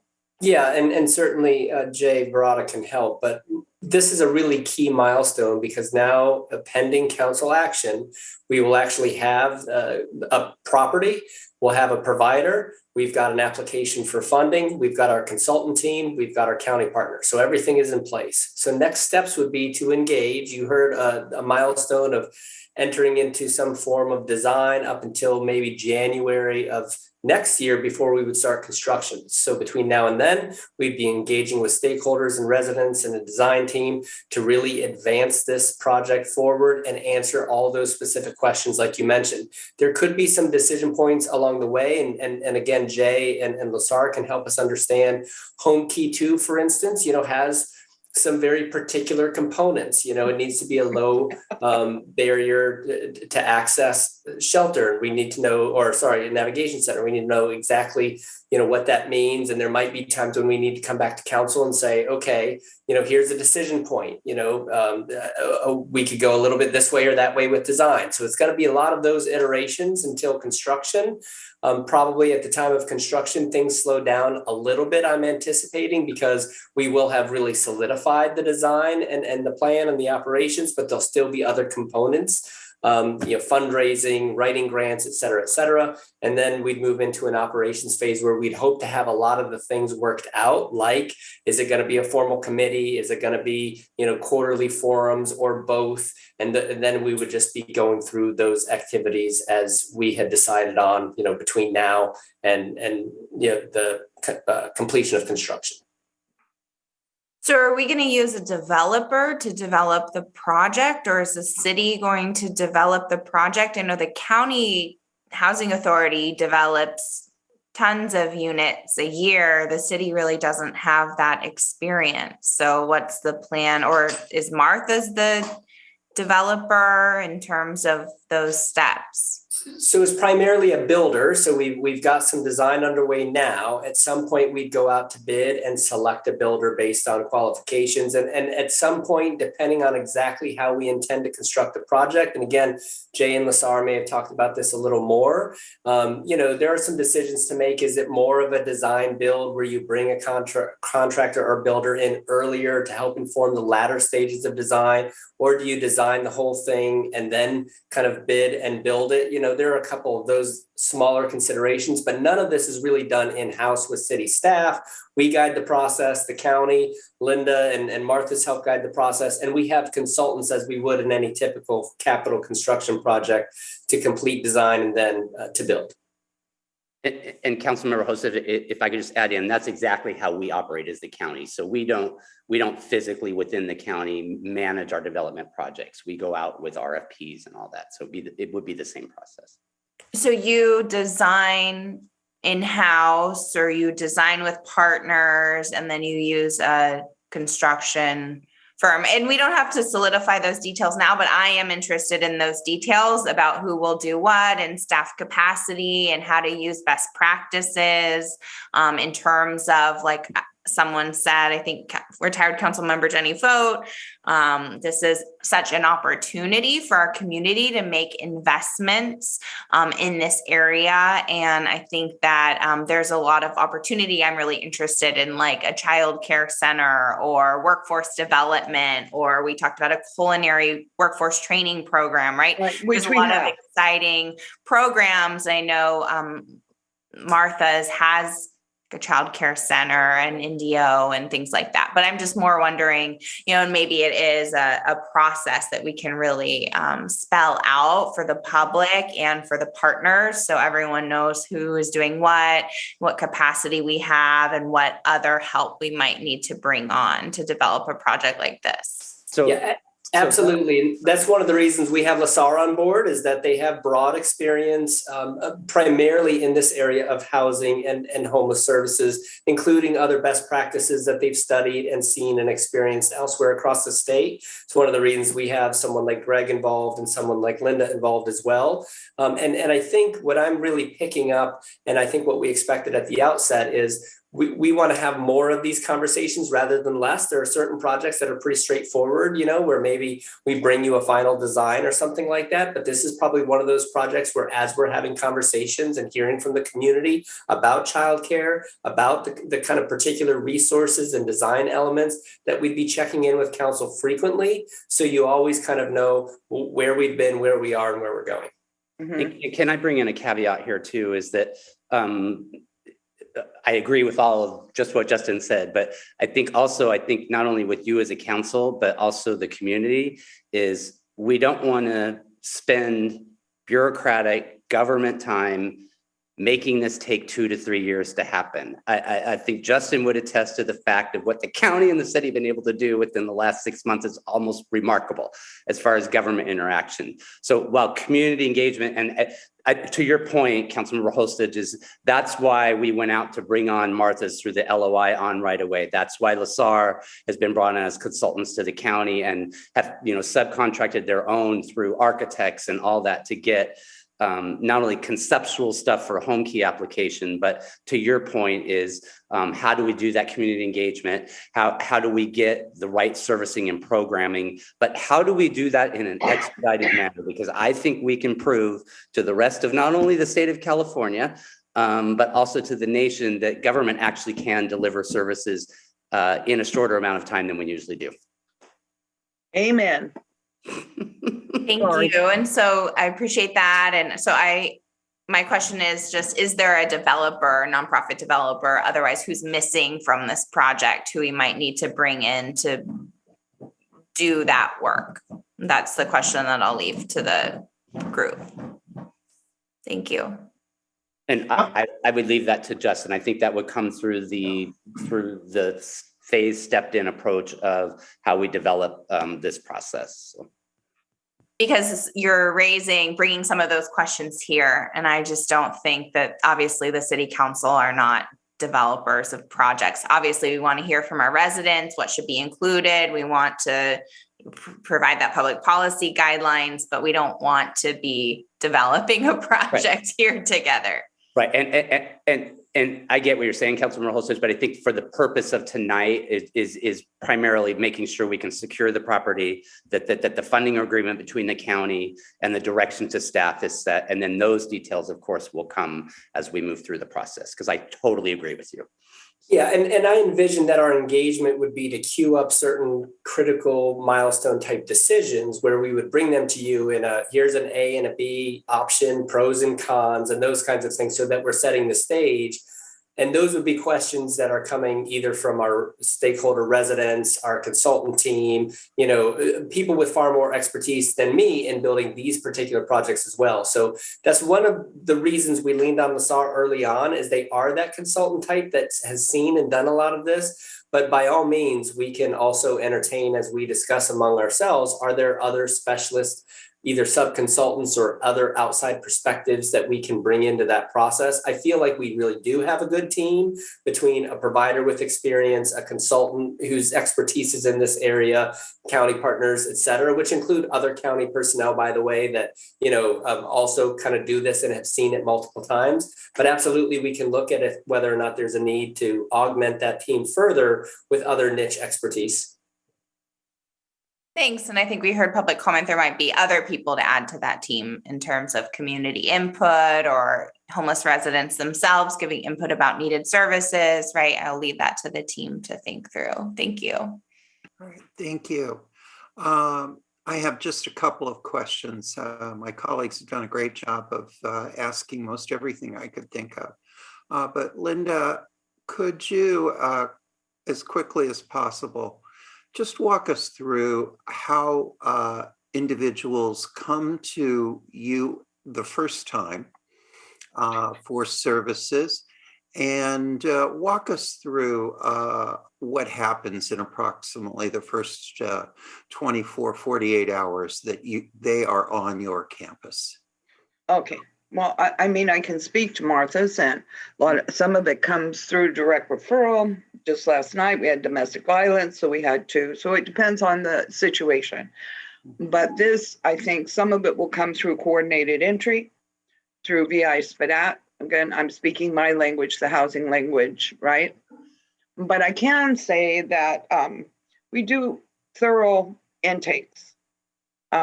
And we do an assessment at the very beginning. We need to know about this person, but we do a series of what we call touches, right? To gain the person's, to put the person at ease and to interact with us.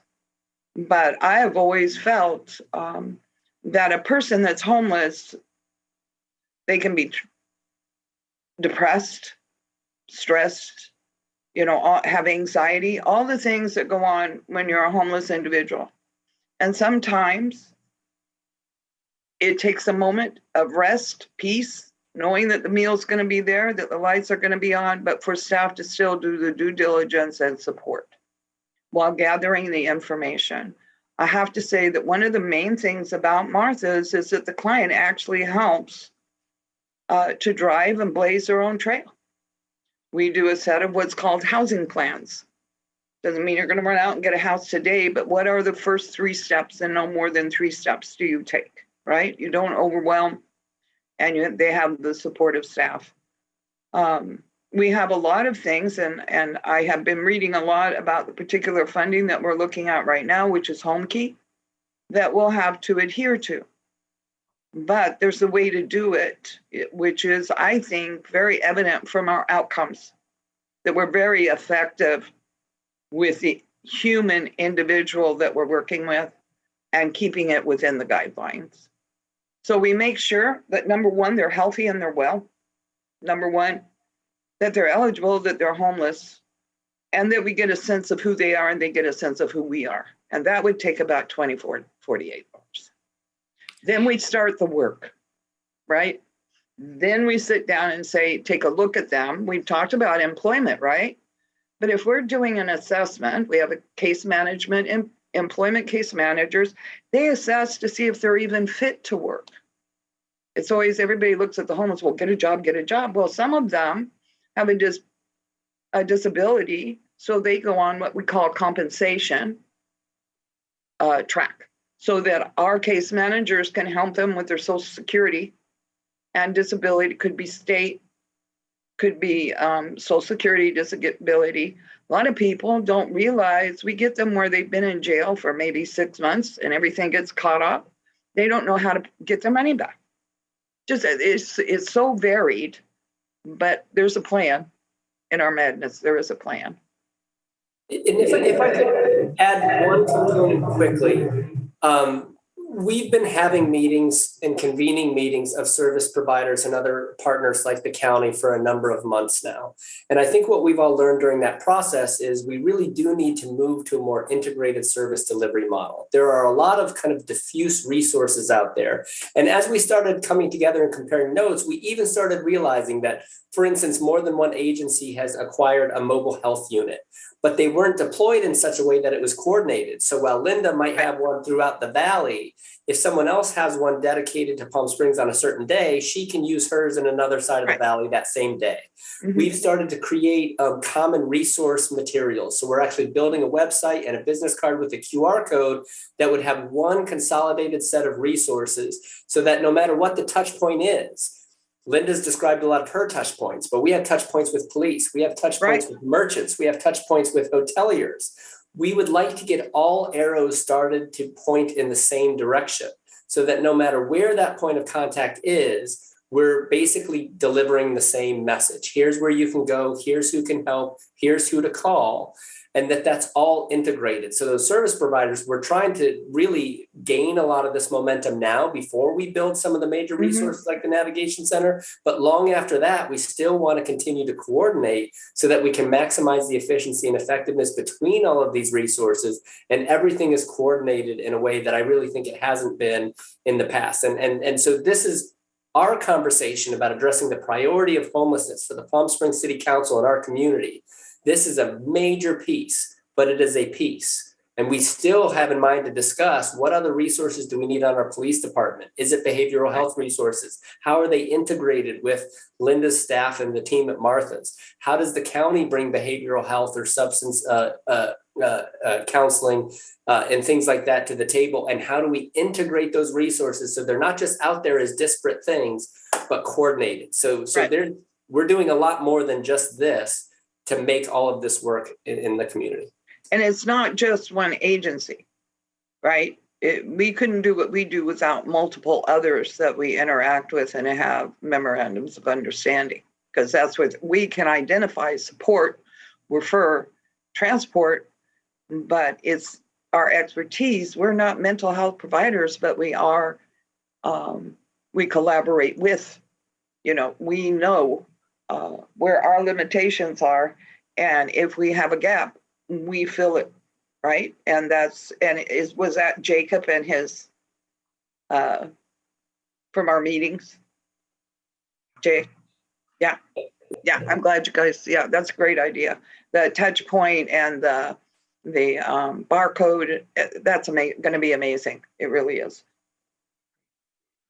Let me ask a last question, and Mitch and Stefan, you've been patiently waiting. And this is a really broad question, and I'll ask you to answer it as promptly as you can.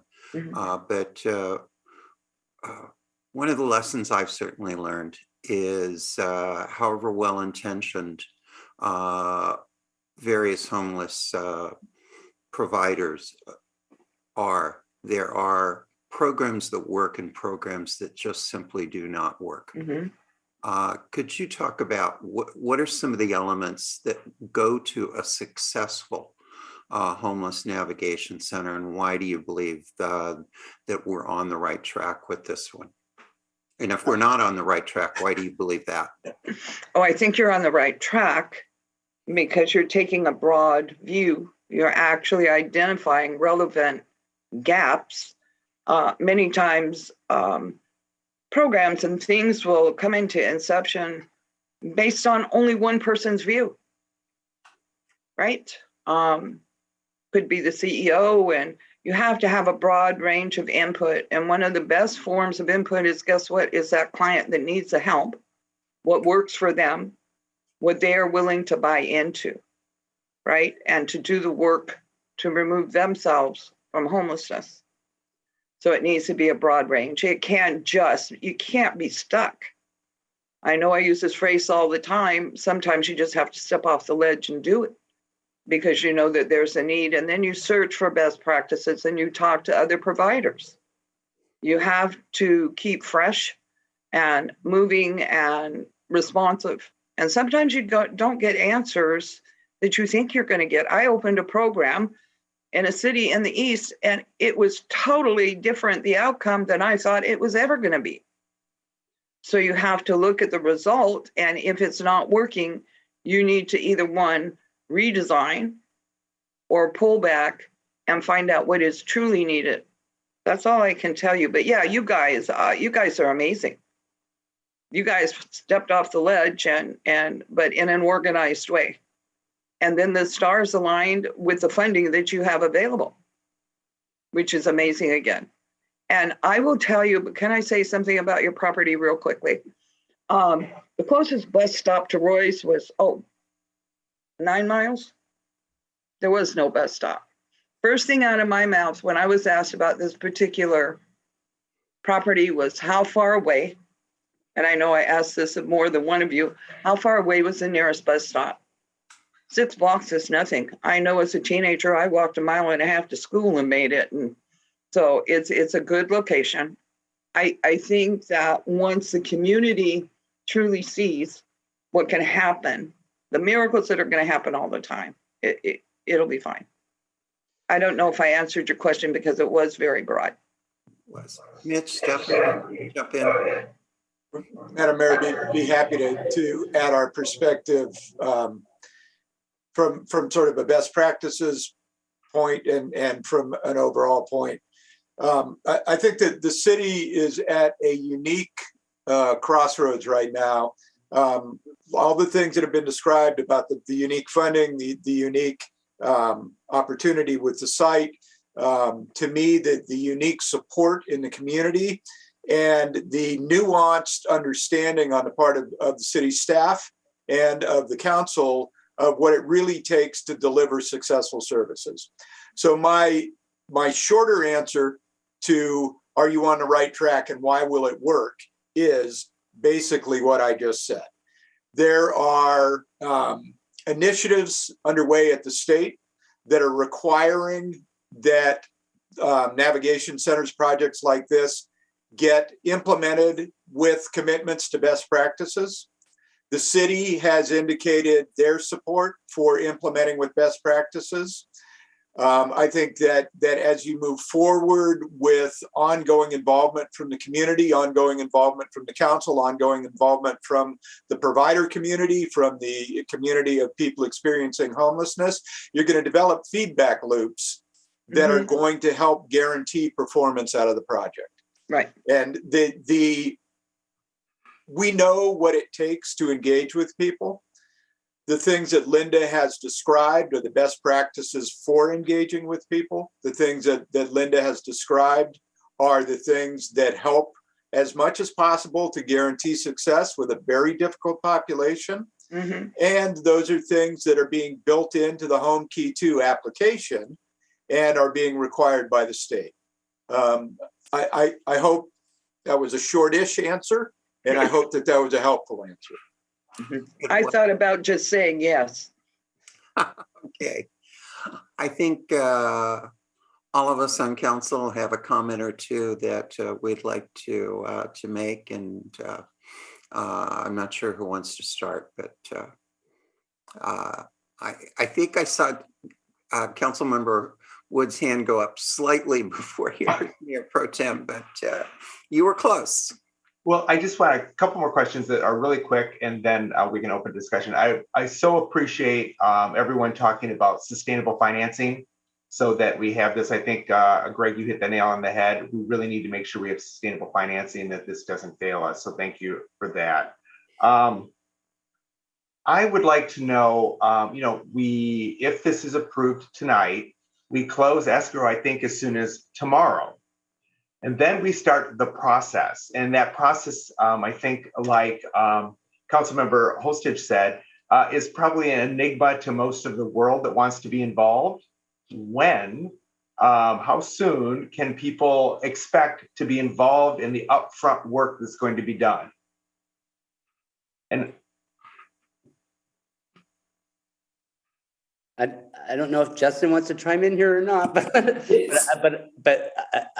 I would think as soon as possible. I think our goal has been over, especially these last few weeks, is making sure that we could close on escrow and then move to that next step. But Justin, I'll hand this to you. So. Yeah, I would actually refer to Jay and Mitch because they have worked on the scope for that outreach and to check on how ready to go they are. Thank you, Mr. City Manager. There's a very detailed draft scope prepared. We were just waiting to hear back from the council, see if there were any additional items to be added in. And I think Mitch and Stefan got an earful and have a good idea of how to wrap up the plans for reaching out to the community and what to include. So they're ready to go. They keep saying, well, what else do we need to do? And it's always, we need to get a little more feedback from the city council. So we can go on and do that. Assuming approval of these items tonight. I also want to add that, that would start engaging the community. Again, one of the reasons for bringing the service provider on as soon as possible is also to start fundraising as soon as possible. So that will be the main role they will play in the initial few months and probably ongoing. And also to point out, the Home Key 2 funds, they have a specific performance, schedule of performance. And when City Attorney Ballinger read off the dates for the expenditures from the county loan, they were very, very generous. The state of California is looking for performance within 12 months of notification of an award. So, and what that means is that aspect that Councilmember Holstage referred to as bringing on that builder. We do have a very good starting point. LaSar has several resources. They've sketched out some possible layouts for this facility. We know that, could very well be modular housing, make up a component of it. And so that can be installed relatively quickly. There are certain elements, the landscaping and the build out of the facilities and what services will be where. Again, we have Ms. Barak available to help us design that. The community will definitely be a part of that conversation, and we'll be moving very fast. So just to summarize, the residents that are listening or the residents that are concerned can expect to be involved or contact. I don't know how we're going to contact them, if it's going to be, whatever, but within a few months, it sounds like. Yes, that's a good estimate of time. I believe the first one of the early deliverables in the proposal was an online survey. So can very easily get some information out there. I see Stefan's face if he wants to add a little more in terms of what he has planned for outreach. Yeah, Jay. So again, some of this stuff still needs to be, solidified, I think, with city staff and with council. But we do have different phases of approaches and different methods that we're hoping to engage the community. Some of those are surveys, others are online sort of forums, others are going to be in person. So again, a variety of different ways that the community can offer their input. We're also looking to establish a way or an email and a phone number for people to be able to call in or provide some of that feedback. So that is going to be established within the next month or so, I think at the latest, but just working with the city staff to get that solidified. Great, thank you. It's great to hear it's going to be robust. I think that's what people are, to allay fears and have them involved. Greg, can I just two more questions, but Greg, can I go back? We've talked a lot, so I maybe zoned out a minute. There's 80 units that are going to be proposed that are transitional housing units as we're looking for permanent housing. And there's how many beds? Like if somebody comes in, like what Linda talked about, how many beds are there going to be? So in the 80 units of the transitional housing, you're going to test my memory here. Sorry, Dennis, Councilmember, sorry. There are 5 units that will be primarily 2-bedroom units so that we can accommodate families. If you look at the point in time count in Palm Springs and Linda and I can go back and forth on this, but we have far more that are individual seniors. Excuse me. So we have set aside. So you're looking at probably 2 to 4 beds within those 2-bedroom units. We've also set aside 15% of the units for TAY or transitional age youth, which are 18 to 24, primarily exiting out of foster care system. So you're probably roughly looking at in the transitional housing or interim housing is about 120 beds. When you get into the emergency shelter aspect, that's where you're only looking at about probably 50 to 60 beds. But again, those are like, those are quick turnarounds. So. Okay.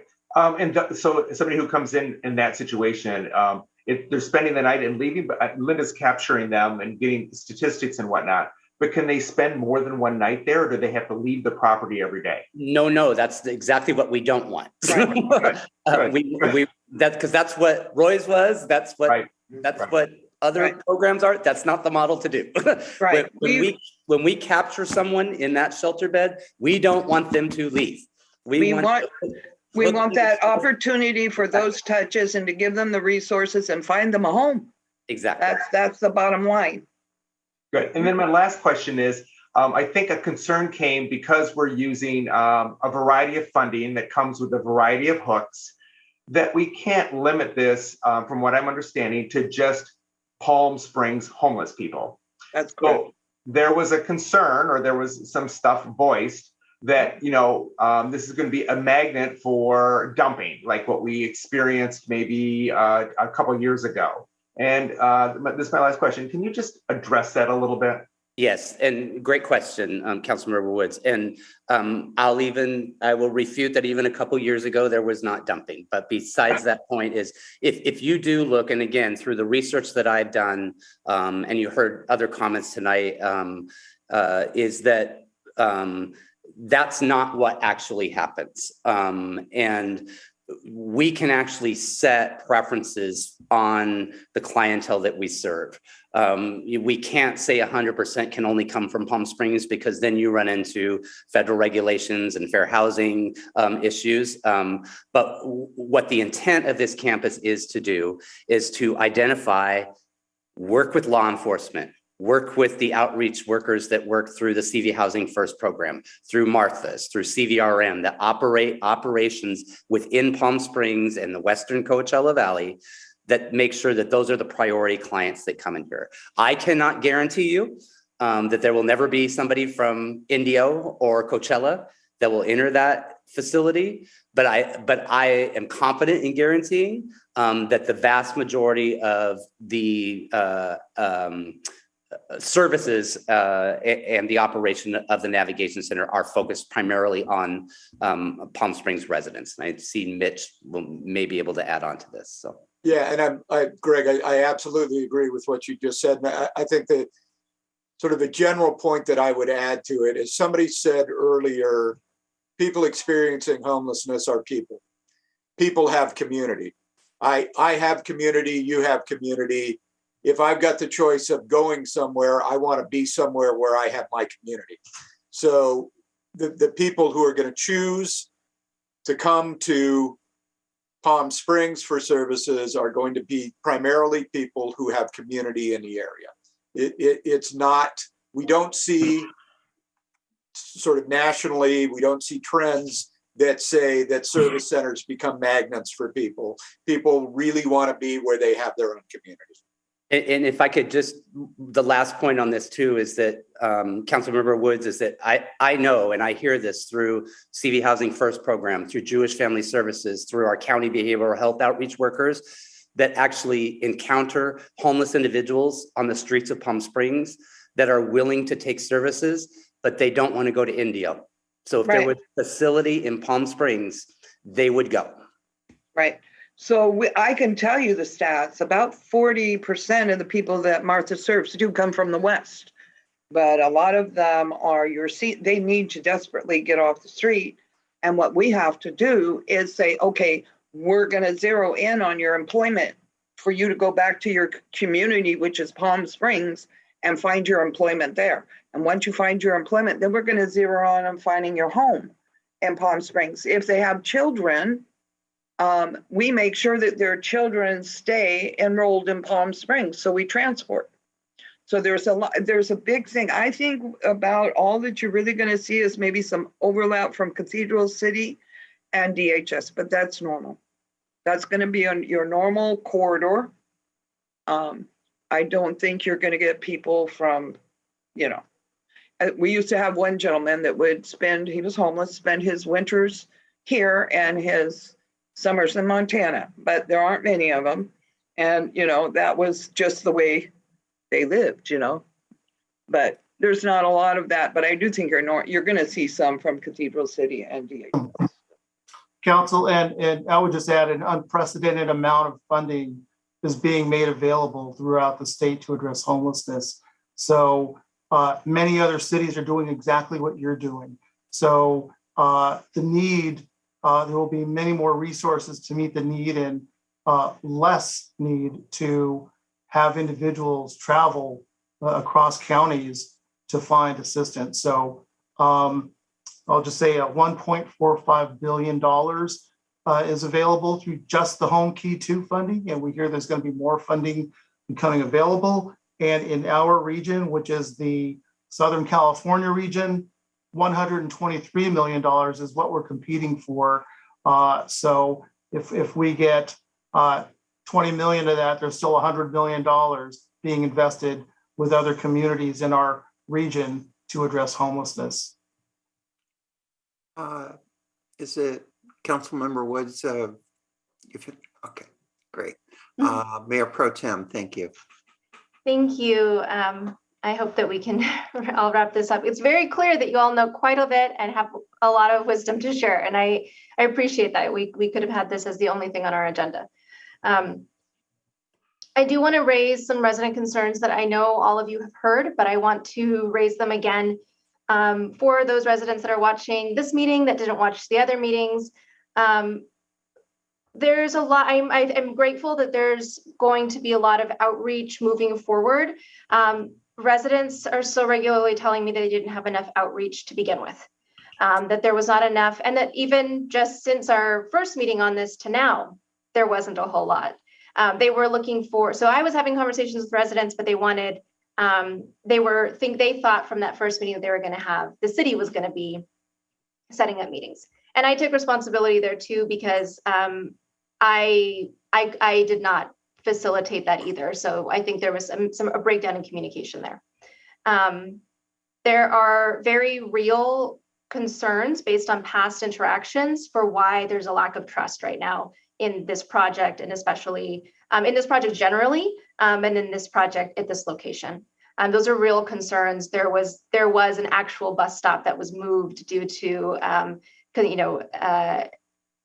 the in-house causing issues with school bus stop. So there are the real things.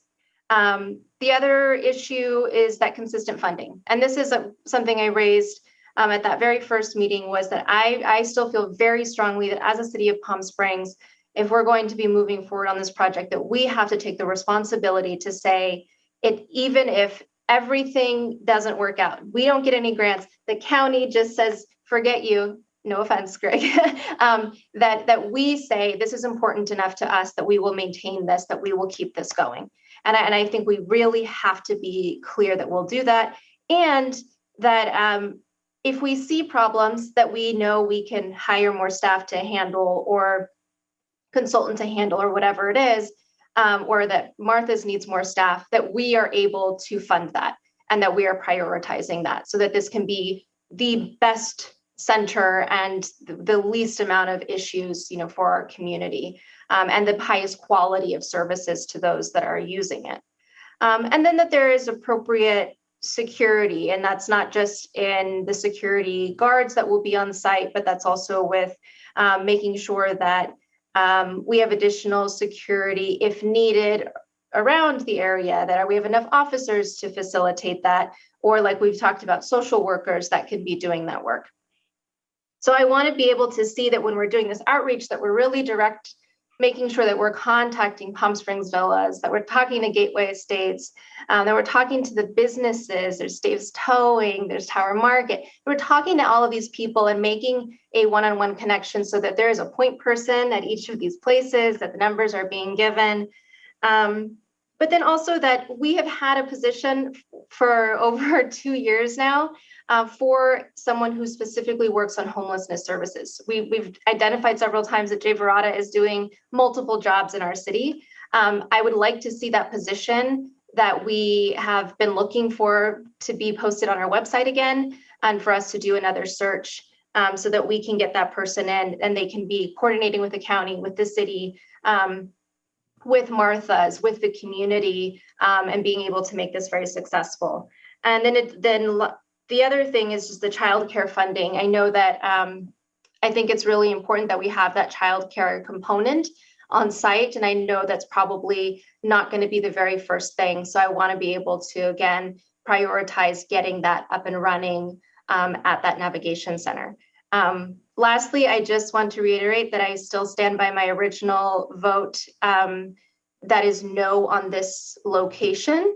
I still stand with my residents on that, but I enthusiastically support Martha's as a provider. I want Martha's as a provider for our services regardless. So I just want to have that noted, that it is a split vote, since I know there are multiple items. For brevity, I don't want us to have to vote on every single thing, but I do want that noted and noted on behalf of my residents. Thank you. Are there other comments, or is there a motion? Councilmember Coors. Great. Thank you, Mayor. And a lot's been said, and I think this has really been just a great presentations from everyone, a great discussion, great questions and responses. Because I think it provides an extraordinary amount of information for the public. And so just a few comments. One, the concerns that have been raised are understandable, right? Prior to Martha's being at the Access Center and at the Methodist Church, people had not experienced a provider where we didn't have significant secondary impacts. And I think Martha's has shown that can be done. And I really appreciate, having had the warm weather, which we extended, and thank you for extending that as well. In my district on the border of Midtown and Movie Colony, I heard from folks before it came in, right? And Martha's response and getting to be volunteers. But I went by almost every day.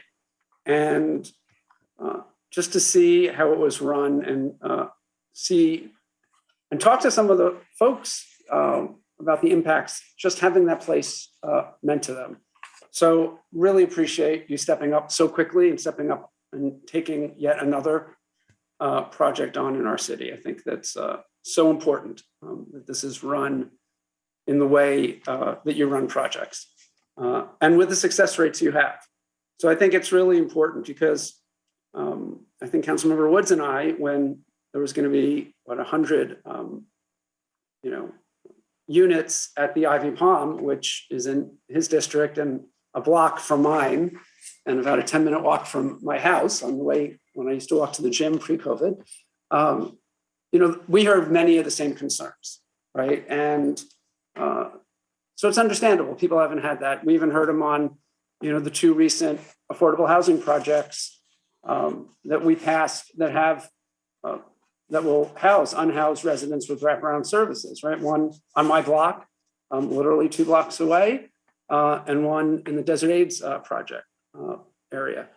And so all of that was so important to, have the operators on our council meetings explaining how they'd be run and answering those questions, because we have had really good experiences with our affordable housing projects overall, and they are really well run.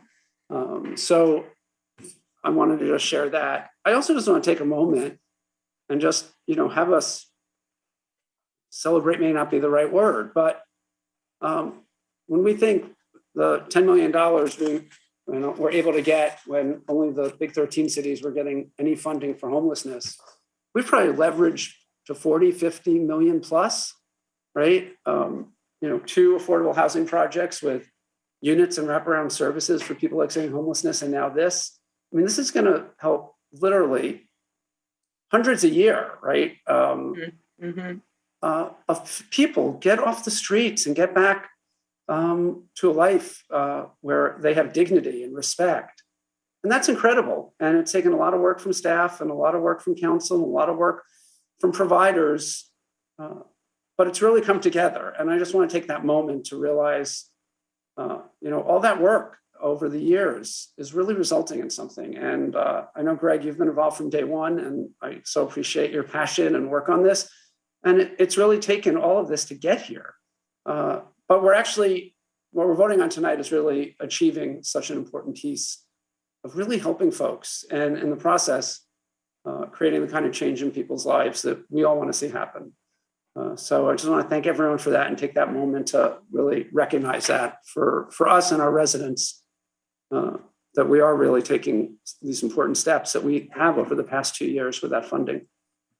So thank you. Nothing else, Madam Mayor. Thank you. Is there Councilmember Holstage? Did you have anything you wanted to add? Sure. Thank you, Mayor. And just for the public and for the record, I've been sitting here this whole time. I apologize. I've gone off video. I have a sick baby who is up all night. So I'm participating in this meeting and I'm here, but I had to go off camera a few times. Thank you to everyone for your comments. And yeah, really thank you, Greg Rodriguez and Supervisor Perez's office. Greg Rodriguez has spearheaded finding a navigation center in the Western Coachella Valley for many, many years. And none of this work would be happening but for Greg and his team. And it's really, I was getting a little emotional, Greg, when you were speaking, because it really is a project of a labor of love by just a few people to make this happen, which is just so incredible in our community. So thank you to Greg. I just want to lift something up, and that these projects are by right, by law. State law has changed. So the county could come in and I know Greg looked at this site years ago with the county. So the county could buy it and the county could develop it as a navigation center by right, which means automatically allowed by code, right? Without having to go through hoops that cities normally require. And that is because these projects have stalled, because this is what every single navigation hearing sounds like, navigation center hearing, what every single affordable housing project hearing sounds like. The data does not show that affordable housing harms a nearby community or the property values. In fact, it enhances it. So I just want to, this is a little bit different. This isn't probably the parcel or the site I would pick out of all of the sites. If we could pick our perfect site throughout the city, I don't like its impact and, proximity to desert highlands. But these are the hard decisions that people elect us to make when we govern the city. And so we have an option of, are we going to have a navigation center that's available now that is a good match for what the county and other stakeholders are looking for, that could provide housing almost right away, as soon as possible? Or do we spend another year to 5 years searching for sites, and then we get down to another site and there are other similar concerns? No site's going to be perfect. We need homeless services in every single area of the city. I've supported that. Councilmember Korsen has supported a project, the Aloe project for affordable housing right near his neighborhood and his home. The last shelter was at Palm Springs High School, which is just a few blocks from my home. And just to say, I've asked the city manager, could we put up units next to the boxing club on El Cielo. We need to look at all of the land. We're in an extreme housing crisis. We are in an extreme homeless crisis. And it is just going to get worse. And so we have to do everything we can. And while this is really hard, and no decision is perfect and they will all have impacts, I'm really committed to making this project an example of how we can make investments in community that will benefit the community. So yes, I very much echo the comments about childcare, workforce development, training programs, whatever feedback we get from the community about what we want to see there. And I hope this is not just one option, but we will continue to move forward on other housing options throughout the city. We have to. And I just want to take a second to reflect where we started, because when I was first elected to Palm Springs City Council, Roy's had closed. Since then, we've tried to staff up solutions. And Greg's worked really hard to scramble every summer and every winter, and same as Linda. But we're just using Band-Aids. And this is really an opportunity to radically change the outcome for people who are unhoused in the entire Coachella Valley. And that's a huge opportunity that we just can't waste. And it's incredible the progress we've done. So I make a motion to move staff recommendation, what's listed in the staff report. I did also want to lift up, I like Councilmember Foat's comments about, and Planning Commissioner Kathy Wehrmuck's comments as well, looking at involvement of residents and in a committee to design, doing quarterly or, regular reporting, and those types of feedback that is in the staff report. I'd love to have the group explore that. But with that, thank you to Greg Rodriguez and Jay and Justin. The progress we've made as a community has been huge. A few years ago, we were considering, should we sue the county because, the county is responsible for homelessness and you're not doing enough. And our residents come to us and say, you're not doing enough. And it's all true. But it's great to see this level of collaborative partnership between all those organizations. And I think that if we include the residents and have a really good outreach plan for the design and the implementation, it can be a huge success. So thank you to everyone for your work on this. I'll second. Right. And I'll second the comments too. Well done. Let me just add very, very quickly. We've all said an awful lot this evening. We mean it. But the proof that we mean it is the work that we do beginning tomorrow. And if our actions back up the commitments that we have made this evening, we will have improved lives for hundreds, if not thousands of people in our community. Not only those who are homeless, but those who are not. If we do not back up what we have said tonight, then we will have failed at a fundamental responsibility that we have. With that, Mr. Mejia, could we get a roll call? Councilmember Holstich. Yes. Councilmember Kors. Yes. Councilmember Woods. Yes. Mayor Pro Tem Gardner. Yes, and with that distinction that of no on the property. And Mayor Middleton. Aye.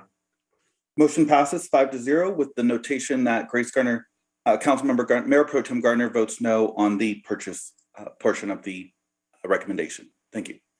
Thank you. Well, we have certainly had a really good discussion. We're going to take a 10-minute break and reconvene at 10 p.m. The city clerk has advised me that we do not have any general public comments. So when we come back at 10, we will have an opportunity to decide what agenda items we're going to finish with. The first agenda item that we will begin with after we have a discussion of what we will go forward with this evening is City Council member, subcommittee and city manager comments and reports. So with that, I know we'd like a longer break, but we're getting 10 minutes and then we're going to be back. Thank you.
Thank you, everyone. Palm Springs City Council is reconvening after our short break. The next item on our agenda will be to do City Council Subcommittee and City Manager comments, and then we will discuss the balance of our agenda. So do we have any City Council member comments?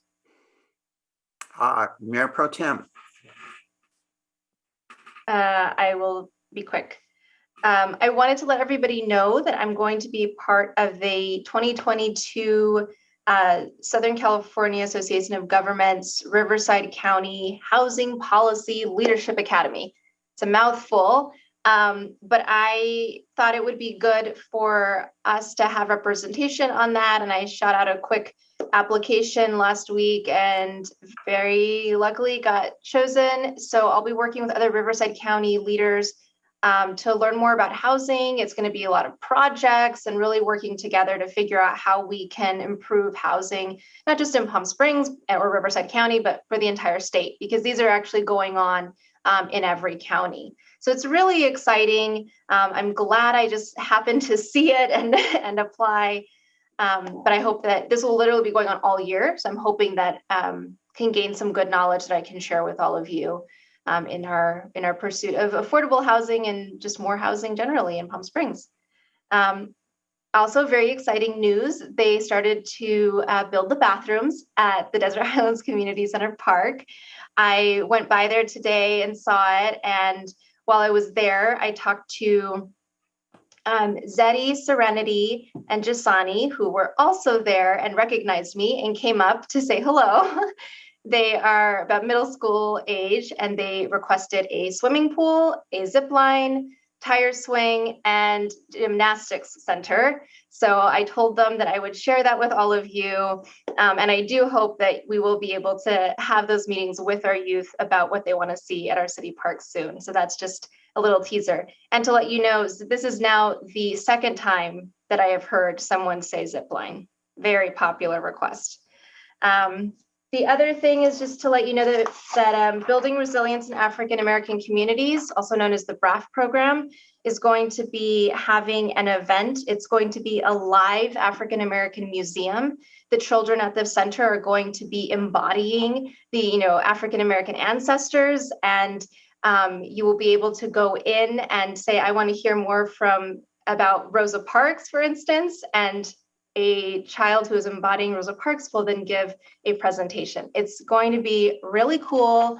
It's February 19th from 4 to 7. You'll see flyers like this around. So if they look very colorful like that, please stop and take a look. I'm very, very excited for this. So that's, and the Black History Awards are coming up on Saturday, February 4th. So there's just a few announcements. Thank you so much. And I thought I saw Councilmember Coors. I did not.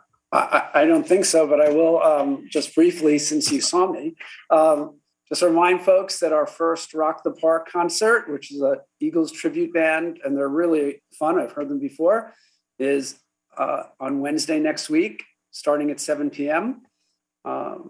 In the downtown park. And it's being produced by the Chamber with financial support from the city and PS Resorts, and I think our small hotel T-Bit as well.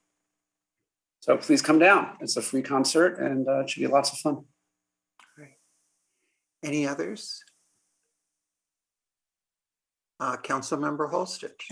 Thank you. I'll go really fast. I'm continuing to convene a COVID working group every other week with the hospitals, service providers, healthcare providers like DAP Health, senior centers, and those types of providers. So we're working on how to continue to collaborate as we deal with the impacts of the pandemic in our community. Councilmember Coors and I participated in a meeting with COD, College of the Desert Board of Trustees. So we're continuing to have those conversations and ask how we can collaborate and what the future of the Palm Springs West Valley campus is, as well as the Roadrunner campus and Cathedral City. One thing that did come out of that meeting is COD leadership offered to come to a council meeting to present.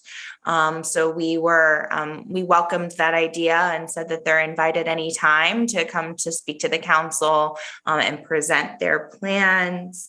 I chair the CVAG homelessness committee. And so this month we met with leaders from Sacramento, the city of Sacramento. In their plan, the city of Sacramento is doing a unique plan to require people to accept housing, to do a policy where people are offered 3 housing options, but then they are there's an additional enforcement mechanisms if they don't choose to accept that housing. So the CVAG committee is exploring what that looks like in practice in Sacramento, and how we might look into that for a region or compare with regional models. And that's all I have. Oh, one last thing for my district. I was holding monthly district meetings for a long time, I think over a year, but I've moved to quarterly meetings because it's a lot of impact on city staff to go to every single meeting. So we will report the next upcoming quarterly District 4 meeting. Thank you, Mayor. Thank you. I saw the city manager. Yes, I just want to quickly update council and the community on the way that COVID is currently impacting city operations. So I think we are over some of the worst of the surge, not only among community members, but our team. So over the last few weeks, we have had a number of positive cases and quarantines and all the things that come from that. It's obviously impacted our operations. We have stopped taking walk-in traffic, although we are still accepting appointments. We've had isolated additional incidents at the swim center and other places that have impacted our staffing levels and forced us to close certain programs. I'm expecting that next week will remain mostly remote working for offices and still closed to walk in, but I'm hoping the week after that, we will resume more normal operations. So I want to thank the community for patience as we go through what a lot of community members and people across the country and the world have gone through with Omicron. Hopefully we're on the right side of a downslope to that trend and we'll resume things normally. And do want to just quickly thank the team. We've been shorthanded in police and fire and other departments. And while those folks have been out, we've had others step up to continue those valuable services to the community. So hats off for all of those who put in extra effort. Councilmember Woods. Thank you, Madam Mayor. For those of you who have not been watching the paper, the council as a whole has been working very diligently to ensure that we get a Palm Springs campus for COD off of Tockwitz. And I have been participating, or actually not participating yet, but actually monitoring all of those meetings and going on so that we can ensure and use our strategy to get that campus here, which we'd like to see. It would be a great asset for the Valley and a great asset for the city of Palm Springs. I want to thank everyone. I had a tremendous number of emails regarding the Navigation Center, city services this week, that you can always contact me through the city's webpage. My email address is there. You can click on the link and just send an email to me. And I'll get back to you as soon as I possibly can. If something needs researching, it might take a little bit longer. There was a lot of emails this past week, particularly regarding the Navigation Center. I really appreciate everyone's expressing their opinions and assisting me tonight in ensuring that we get the best project possible. Thank you, Madam Mayor. Okay, thank you. Just a couple of things. As we all know, Sunline Transit has been one of the national innovators in hydrogen technology. Last week, there was a one-day event that incorporated bringing together bus transit operators from around the country to review and examine how Sunline is using hydrogen technology. In the course of those presentations, we had a presentation from a engineering professor from UC Irvine talking about the importance of hydrogen as we move forward in developing green technology, and where it is a better fit than electricity for operating vehicles that have long range and heavy payloads moving forward.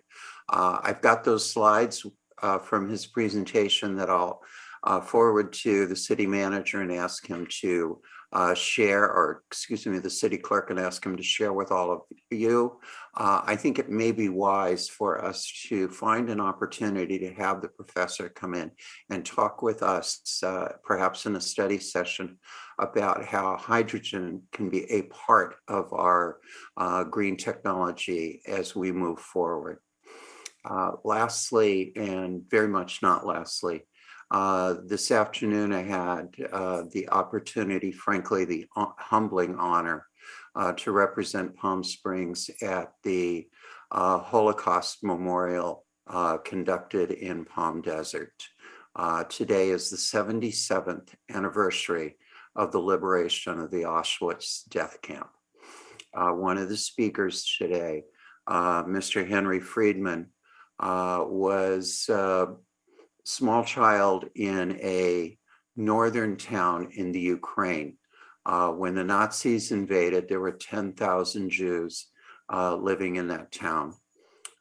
When his town was liberated and he had largely been saved by various Christian families, there were less than 400 left alive. The testimony and the comments that were made today truly were moving, and all of us were reminded both of our species' capacity for evil as well as humanity's capacity for good. Thank you. With that, we need to make a decision as to do we believe we can go through with all of the agenda items that are left. We have 3 public hearings, a legislative update, and 1 other new business item. All of them look relatively straightforward to me, but I'd like to get everybody else's opinion.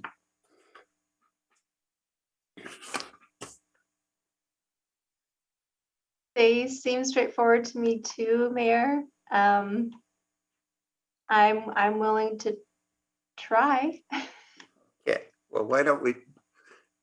I'm fine with that as well. I will note the Desert Community Energy item is a time-sensitive one, so we do need to get to that. Should we take that one up first before we go to the public hearing, since there is a time crunch to that? Yeah, and we have a guest, I think, on for that as well. So, all right. Yes. Okay. Then, without objection, we will move forward to item 5B, as in it's too late. I've lost track of all of my Palm Springs words. So, but barista. Barista. Thank you. Thank you, Mayor and Council. I'm going to try to set us off on a good pace to get the rest of the business done this evening. You all know DCE, Desert Community Energy, our community choice aggregation joint powers authority. So that's comprised of both Palm Springs and Palm Desert. When active in October of 17, this is basically an entity that's able to source alternative energy as an alternative to traditional utility billing through Southern California Edison. The primary impetus for that, of course, was carbon-free power, a choice that, or a selection of alternative energy that all of our residents are opted into. That's been really a powerful force in offsetting our greenhouse gas emissions. In 2020, reduced greenhouse gas emissions by 16%, equivalent to 25,000 cars being taken off the road. So that's really what it's all about. We've talked to you already about the need to stabilize the cash flow of that entity. And what's before you this evening is basically approval to sign on to a line of credit. So we're essentially a co-signer to that line for DCE for temporary cash flow stabilization. What happens with a new entity like that is Some of the energy is purchased through long-term investments. Those are new energy generations projects that some of which aren't online yet. And so to fill the gap for the energy that's needed that is not yet online, part of those long-term contracts, they buy short-term energy, and those contracts are a little more volatile. Last year in particular, we had hot summer, we were still in a pandemic, so there were, billing and other issues. And ultimately, looking forward, there's a period between now and about 2023 and 24 when some of those new assets come online, where the organization just doesn't look as healthy from a cash flow standpoint. An $8 million line of credit, which is what we're asked to sign on to, will do a couple of things. First, it will enable DCE to purchase power when prices are good, irrespective of how the revenues are coming in. They'll have that line of credit that they can lean on. Second, it'll mitigate any need for increases to the cost of that carbon-free power. And we have an interest to keep the premium for that power lower so people continue to utilize it and we get the greenhouse gas offsets, which is really the rationale for this. So we discussed either extending a loan or signing on to a line of credit. I think the fact that we were able to do this through signing on to a line of credit is ideal. So DCE can draw when they need to.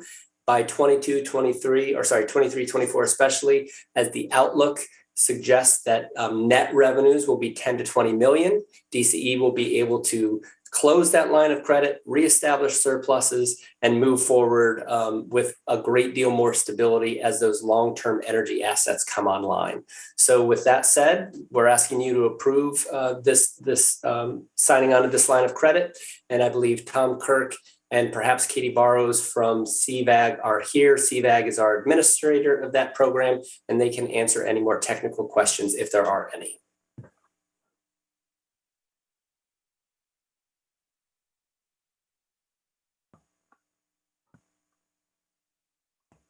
Councilmember Woods. Thanks. I guess this would go to the DCE staff, and I don't know if it's Katie or Tom. Are they online? I don't see them. Council members and Justin, Katie and Tom are not available at this time. They were in the waiting room earlier. They are no longer in the waiting room. Okay.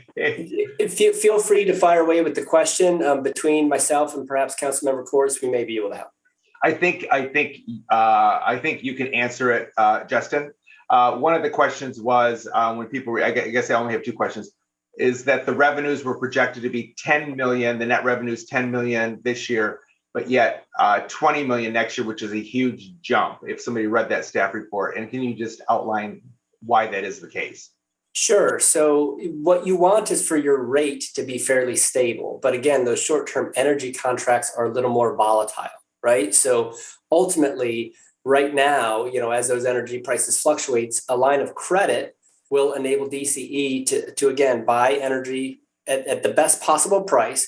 But by 23, 24, when some of those long-term energy contracts, those investments in new generation come online, those are locked in prices, right? So that volatility goes away and more of the energy portfolio is stable. So the rate that's being collected today, while it might occasionally run into deficit because of those short-term energy contracts, in a year or two, that same rate will generate that anticipated surplus. So that long-range projection indicates that everything's going to improve as those new energy assets come online.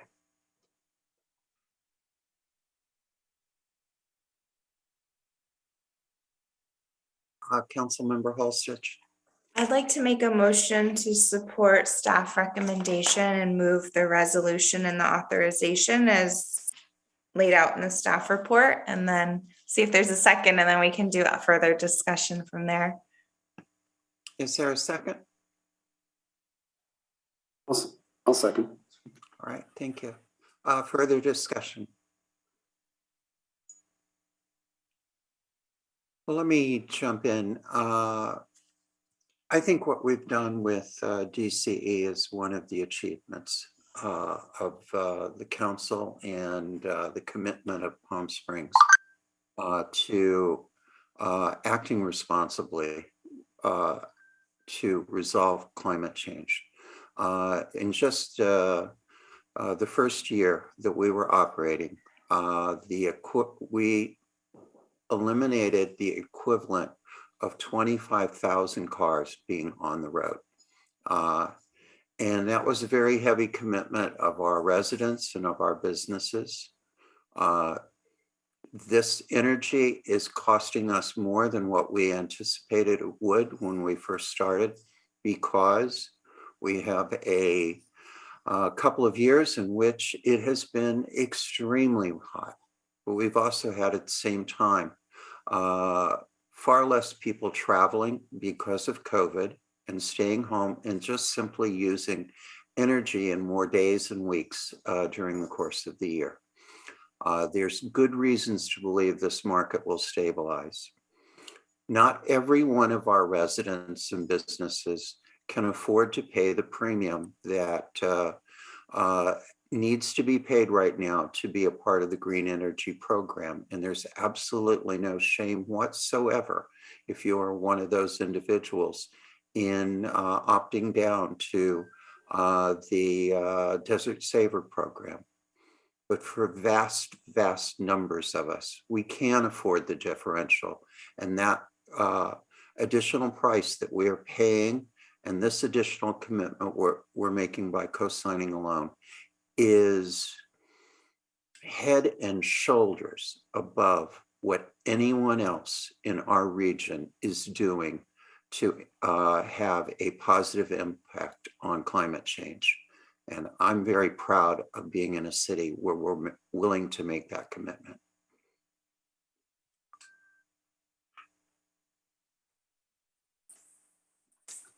If there are no other comments, then call for a roll call. Councilmember Holstich. Yes. Councilmember Coors. Yes. Councilmember Woods. Yes. Mayor Pro Tem Gardner. Yes. Mayor Middleton. Aye. Motion passes 5-0. Thank you.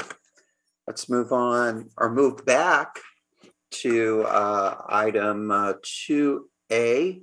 Or excuse me, we've dropped item 2A from our agenda. So now we will go to item 2B, request by the City of Palm Springs for adoption of an ordinance to implement Senate Bill 9 requirements for urban lot splits and 2-unit residential developments. Staff report, please. Madam Mayor and members of the council, I'll try and make this very brief. As you're aware, we adopted an urgency ordinance to implement the requirements of Senate Bill 9 relative to urban lot splits and 2-unit developments. This is going through the regular adoption process for an ordinance so that we take public input in terms of adopting the ordinance itself. By way of background, the Planning Commission did review this at their meeting last night. They recommended approval by a vote of 6-0. While unfortunately we did not receive any public input at that meeting, we have received 2 letters with recommendations in terms of changes that we might consider relative to these requirements for urban lot splits and 2-unit development. The Planning Commission established a subcommittee to work with staff in looking at how we might modify the ordinance to make it more effective for the development of affordable housing while protecting neighborhood character. Staff will begin working with members of the Planning Commission, and we hope to come back to City Council in a couple of months with some recommendations for minor amendments to the ordinance. The subcommittee meetings will be Brown Act meetings. We'll invite stakeholders and members of the public to offer their suggestions in addition to the public comment letters that we've already received. So with that, Madam Mayor, members of council, that concludes my staff report to you. Happy to answer any questions and would seek your support. Thank you. Are there questions for staff? I don't see any, and I know we've had extensive conversation in the past. So are there any public comments, Mr. Mejia? No public comment on this item. Thank you. There being no other speakers, the public hearing is now closed. Is there any additional discussion or is there a motion to approve? Councilmember Woods. I would make a motion to approve staff recommendation with one addition that I talked about last time and staff had agreed to is under the recommendation, I'd like to add a third one. There's 1, 2, I'd like to add 3, that staff begin developing design standards for this so that we can maintain the character of our neighborhoods. I talked enough about it last time, but I'd like to add that in. So that would be my motion. Right. Is there a second? Just a question on that. So is that part, that would be part of the ordinance? That would just be apart from the ordinance we're passing, right? Just to ask staff to start doing that work for when something comes back to us in 3 months. Okay. Okay. Just want to clear. I'll second that. A motion and a second. Roll call, please. Councilmember Woods. Yes. Councilmember Kors. Yes. Councilmember Holstich. Yes. Mayor Pro Tem Gardner. Yes. Mayor Middleton. Aye.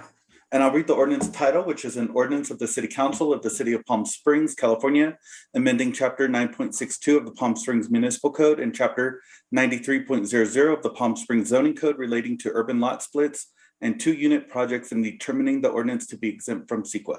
Thank you. All right, thank you. We'll move on to item 2C, which is conduct a Brown Act public hearing to consider authorization to transfer to a per transaction day customer service facilities charge. I would like to ask for a staff report. Good evening, Madam Mayor. The item before the council tonight is a Brown hearing for the airport's proposal to adopt a resolution increasing the airport customer facility charge under the allowable limits of California Code Section 50474. The charge is collected for landside use only and is specifically used for the construction of the rental car facilities and conveyance systems. The current CFC charge is $10 per rental car agreement transaction.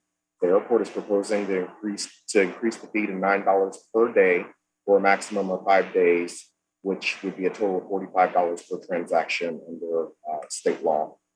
The purpose of the increase would be to fund a consolidated rental car facility on the airport campus to meet both current demand and demand for the year 2040. The rental car facility was initially proposed to council in 2019 under Director Tom Nolan as a collaborative effort between the airport and car rental companies. Since that time, various analysis has been completed to determine a conceptual design, estimated costs, and funding mechanism. Associated with the anticipated construction costs would be potential cost of demolishing and relocating the General Aviation Customs and Border Facility, as well as the current USO facility. The project would, however, enable the airport to meet increasing passenger demand, particularly in the baggage claim area of the terminal. Under Director Nolan and subsequently Director Aguirre, it is our understanding that the rental car companies have been consulted and were involved in the process fully to date. And on the line, we have Recondo and Associates, who is the consultant hired by the airport to present on these matters and conduct that analysis. So I believe Brian Elliott is on the line to answer any technical questions about the analysis. All right, thank you. Are there any questions for Mr. Barrett or for Mr. Elliott or Mr. Greger?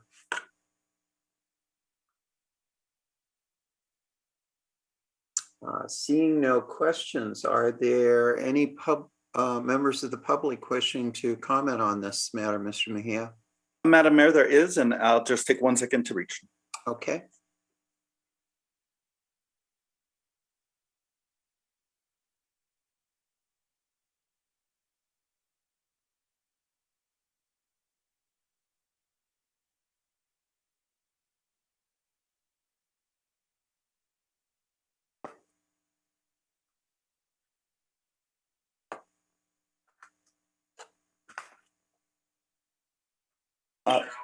Robert, could you reduce the volume in the background?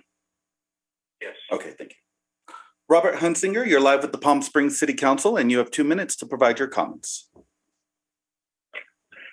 Good evening, Madam Mayor, Mayor Pro Tem, City Council members. My name is Robert Hunsinger with Enterprise Holdings, and I'm joining you on behalf of Enterprise Rent-A-Car Company of Los Angeles, LLC, which operates the Enterprise, Alamo, and National Rent-A-Car brands at the Palm Springs International Airport. Enterprise's goal in speaking today is simply to let this council know that Enterprise is engaged, that we are listening, and that Enterprise remains supportive of the development of future consolidated rental car facility, as well as in support of a prudent and reasonable increase to the customer facility charge at the airport. Enterprise would like to share with you. I'm sorry. Enterprise would like to share that Enterprise appreciates the accurate and thorough summary of our position by the airport staff, included within the board report, and that while Enterprise continues to stand behind these concerns, Enterprise remains committed to the partnership with the City of Palm Springs and looks forward to working with airport staff to improve the future experience of our shared customers. Thank you. Thank you. Madam Mayor, Connie Gurich also submitted written public comment. She was planning to speak tonight, but has declined. She just wanted to convey her support for the item. Thank you. All right, thank you. There being no other speakers, the public hearing is now closed. Is there discussion, questions, or is there a motion? I'll move the item. I'll second. Motion and second. Roll call, please. Councilmember Kors. Yes. Councilmember Woods. Yes. Councilmember Holstedge. Yes. Mayor Pro Tem Gardner.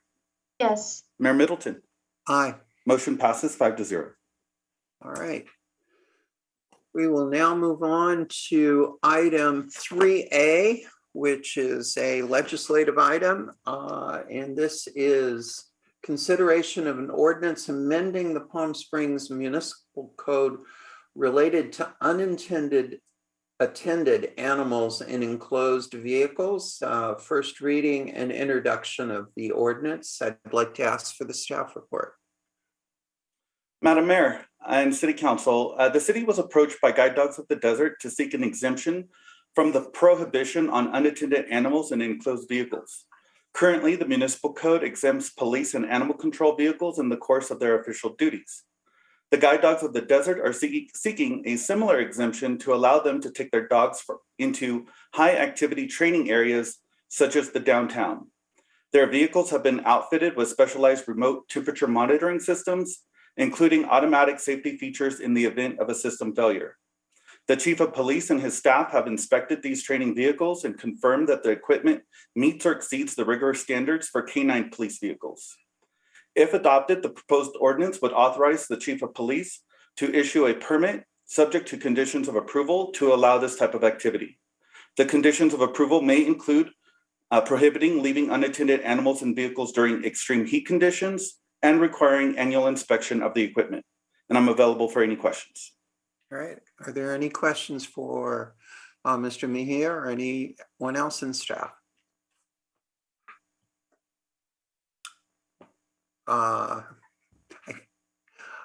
Mayor Pro Tem Garner. I was going to make a motion. So Councilmember Kors, if you have a comment. Sure. I just have one comment, which is, or a question. And this makes a lot of sense, but, we're starting to see cars that have, dog modes that keep the cars cool with a remote notification, right? Teslas have them. I think there are some others have them. Is there a reason we wouldn't want to have the police be able to look at models and allow them in those situations as well, just while we're doing this, instead of bringing something new back? My understanding is state law allows for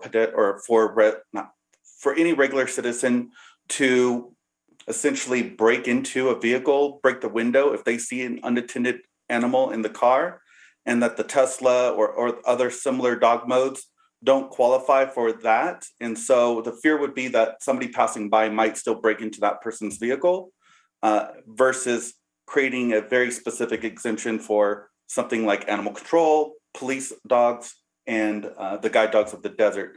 But we can certainly ask the police and other city attorney to look at that option. But however, this would be for organizations that are truly providing these kinds of extraordinary services rather than somebody leaving their dog at the grocery store. Councilmember Holstedge? No comment? Okay. Yeah, I think it would be worth just finding out because, technology has changed a lot since the time. And so we should just look into what options there may be. I know I've seen people with, they have signs in their cars that say, you know, dog mode on and things like that, so people don't break the windows. But I'd appreciate if we could look into that at least. Okay. I have been asked that. So. Okay. Do we have a second? And I'll second the motion. All right. Thank you. And I will second Councilmember Corr's comment that we should study whether or not we can broaden this application. But what Guide Dogs is proposing here is an exemplary practice. Roll call, please. Mayor Pro Tem Gardner. Yes. Councilmember Corrs. Yes. Councilmember Woods. Yes. Councilmember Holstedge. Yes. Mayor Middleton. Aye. Motion passes 5-0, and I'll read the ordinance title, which is an ordinance of the City Council of the City of Palm Springs, California, amending Palm Springs Municipal Code Chapter 10.22 related to unattended animals and enclosed vehicles. Thank you. Mr. Mejia, unless I've missed something, I think we are down to council member and city manager requests and upcoming agenda item development. You are correct. Okay. Are there any requests? Councilmember Corrs. Great, thank you. So at the meeting, Councilmember Holstedge and the city manager and I had with COD on Monday when they said they'd like to present to council, and we were looking at February 10th, I believe, as a possible date. I just want to mention to the city manager, it might be helpful to not do it as sort of a normal presentation, but as an agenda item, so we can actually have a discussion. Because I think there'll be questions and council members will want to discuss some of the things, you know, about how do we work together? How do we, you know, do things where we maybe want to have a little more ability to deliberate than we might in a normal presentation. Yeah, Councilmember Corrs, that makes a lot of sense. If there aren't other kinds of suggested agenda items, I'm happy to put up on the screen the future agendas document. We can take a look at the meeting on the 10th, and also a reminder to council and members of the public that we're also adding a study session in February. So I've got a little information about that if I can share my screen.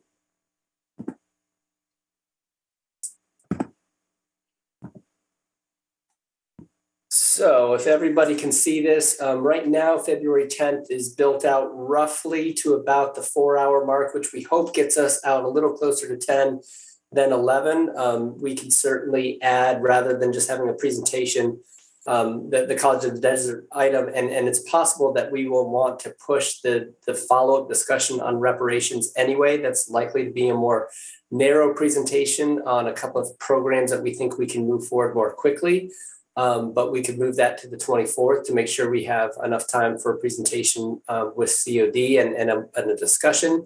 And then February 22nd is that study session date where our plan is to follow up on the visiting sessions, which we might present some of the work plans that follow from our strategic priorities, but we also want to cover some of those process-related items, some of which we're kind of working on now to implement, you know, things like the order of the agenda, but some of the others that require some discussion and presentation. So that's kind of what the next couple of meetings look like. And I can either leave that up or once you've seen it all, I can take that back down so that you all can discuss.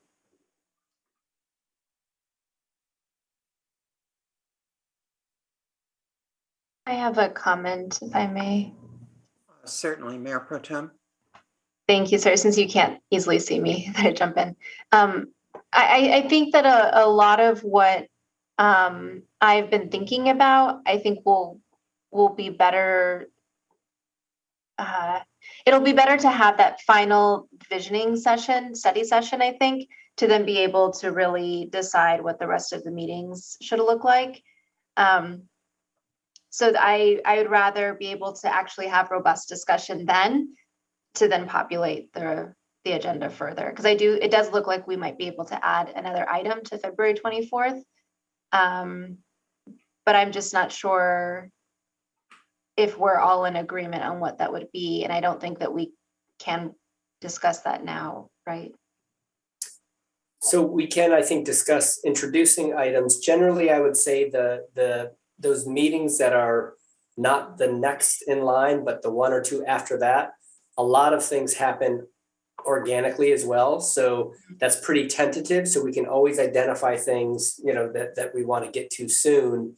But there may be other items that find their way to that agenda without any of our introducing them also. Okay, I'm fine with that. I think that February 22nd will give us a lot to go for after that. Councilmember Coors? Just one other thing. I know, we pushed back the redistricting due to wanting some additional maps. If we can get those maps as soon as staff has them, instead of waiting until they come out in a report, because I told residents I was going to do a meeting, a Zoom with them, and get their input on districts. On the various maps and how it impacts them. So getting those ahead of time so people have more time with them, I think would be helpful. So once we have them, if we can post them and share them with council and the public, that would be appreciated. Thank you. Other comments? I would like that, if possible, at the February 10 meeting, that we get a presentation on planning for returning back to meetings in person. I think all of us have been chastened by the last few months and want to be careful as we move forward. But this is not the best way to conduct the public's business. And as soon as we can safely reconvene, we need to. And Mayor, we do have the COVID orders generally agendized, so we'll have a good opportunity in that discussion to address meetings and how we conduct those meetings. Okay. Is there anything else from anyone? All right, then at 10:45, we are going to stand adjourned. The next regular city council meeting will be held on February 10, 2022. We hope at 5:30 p.m. Thank you.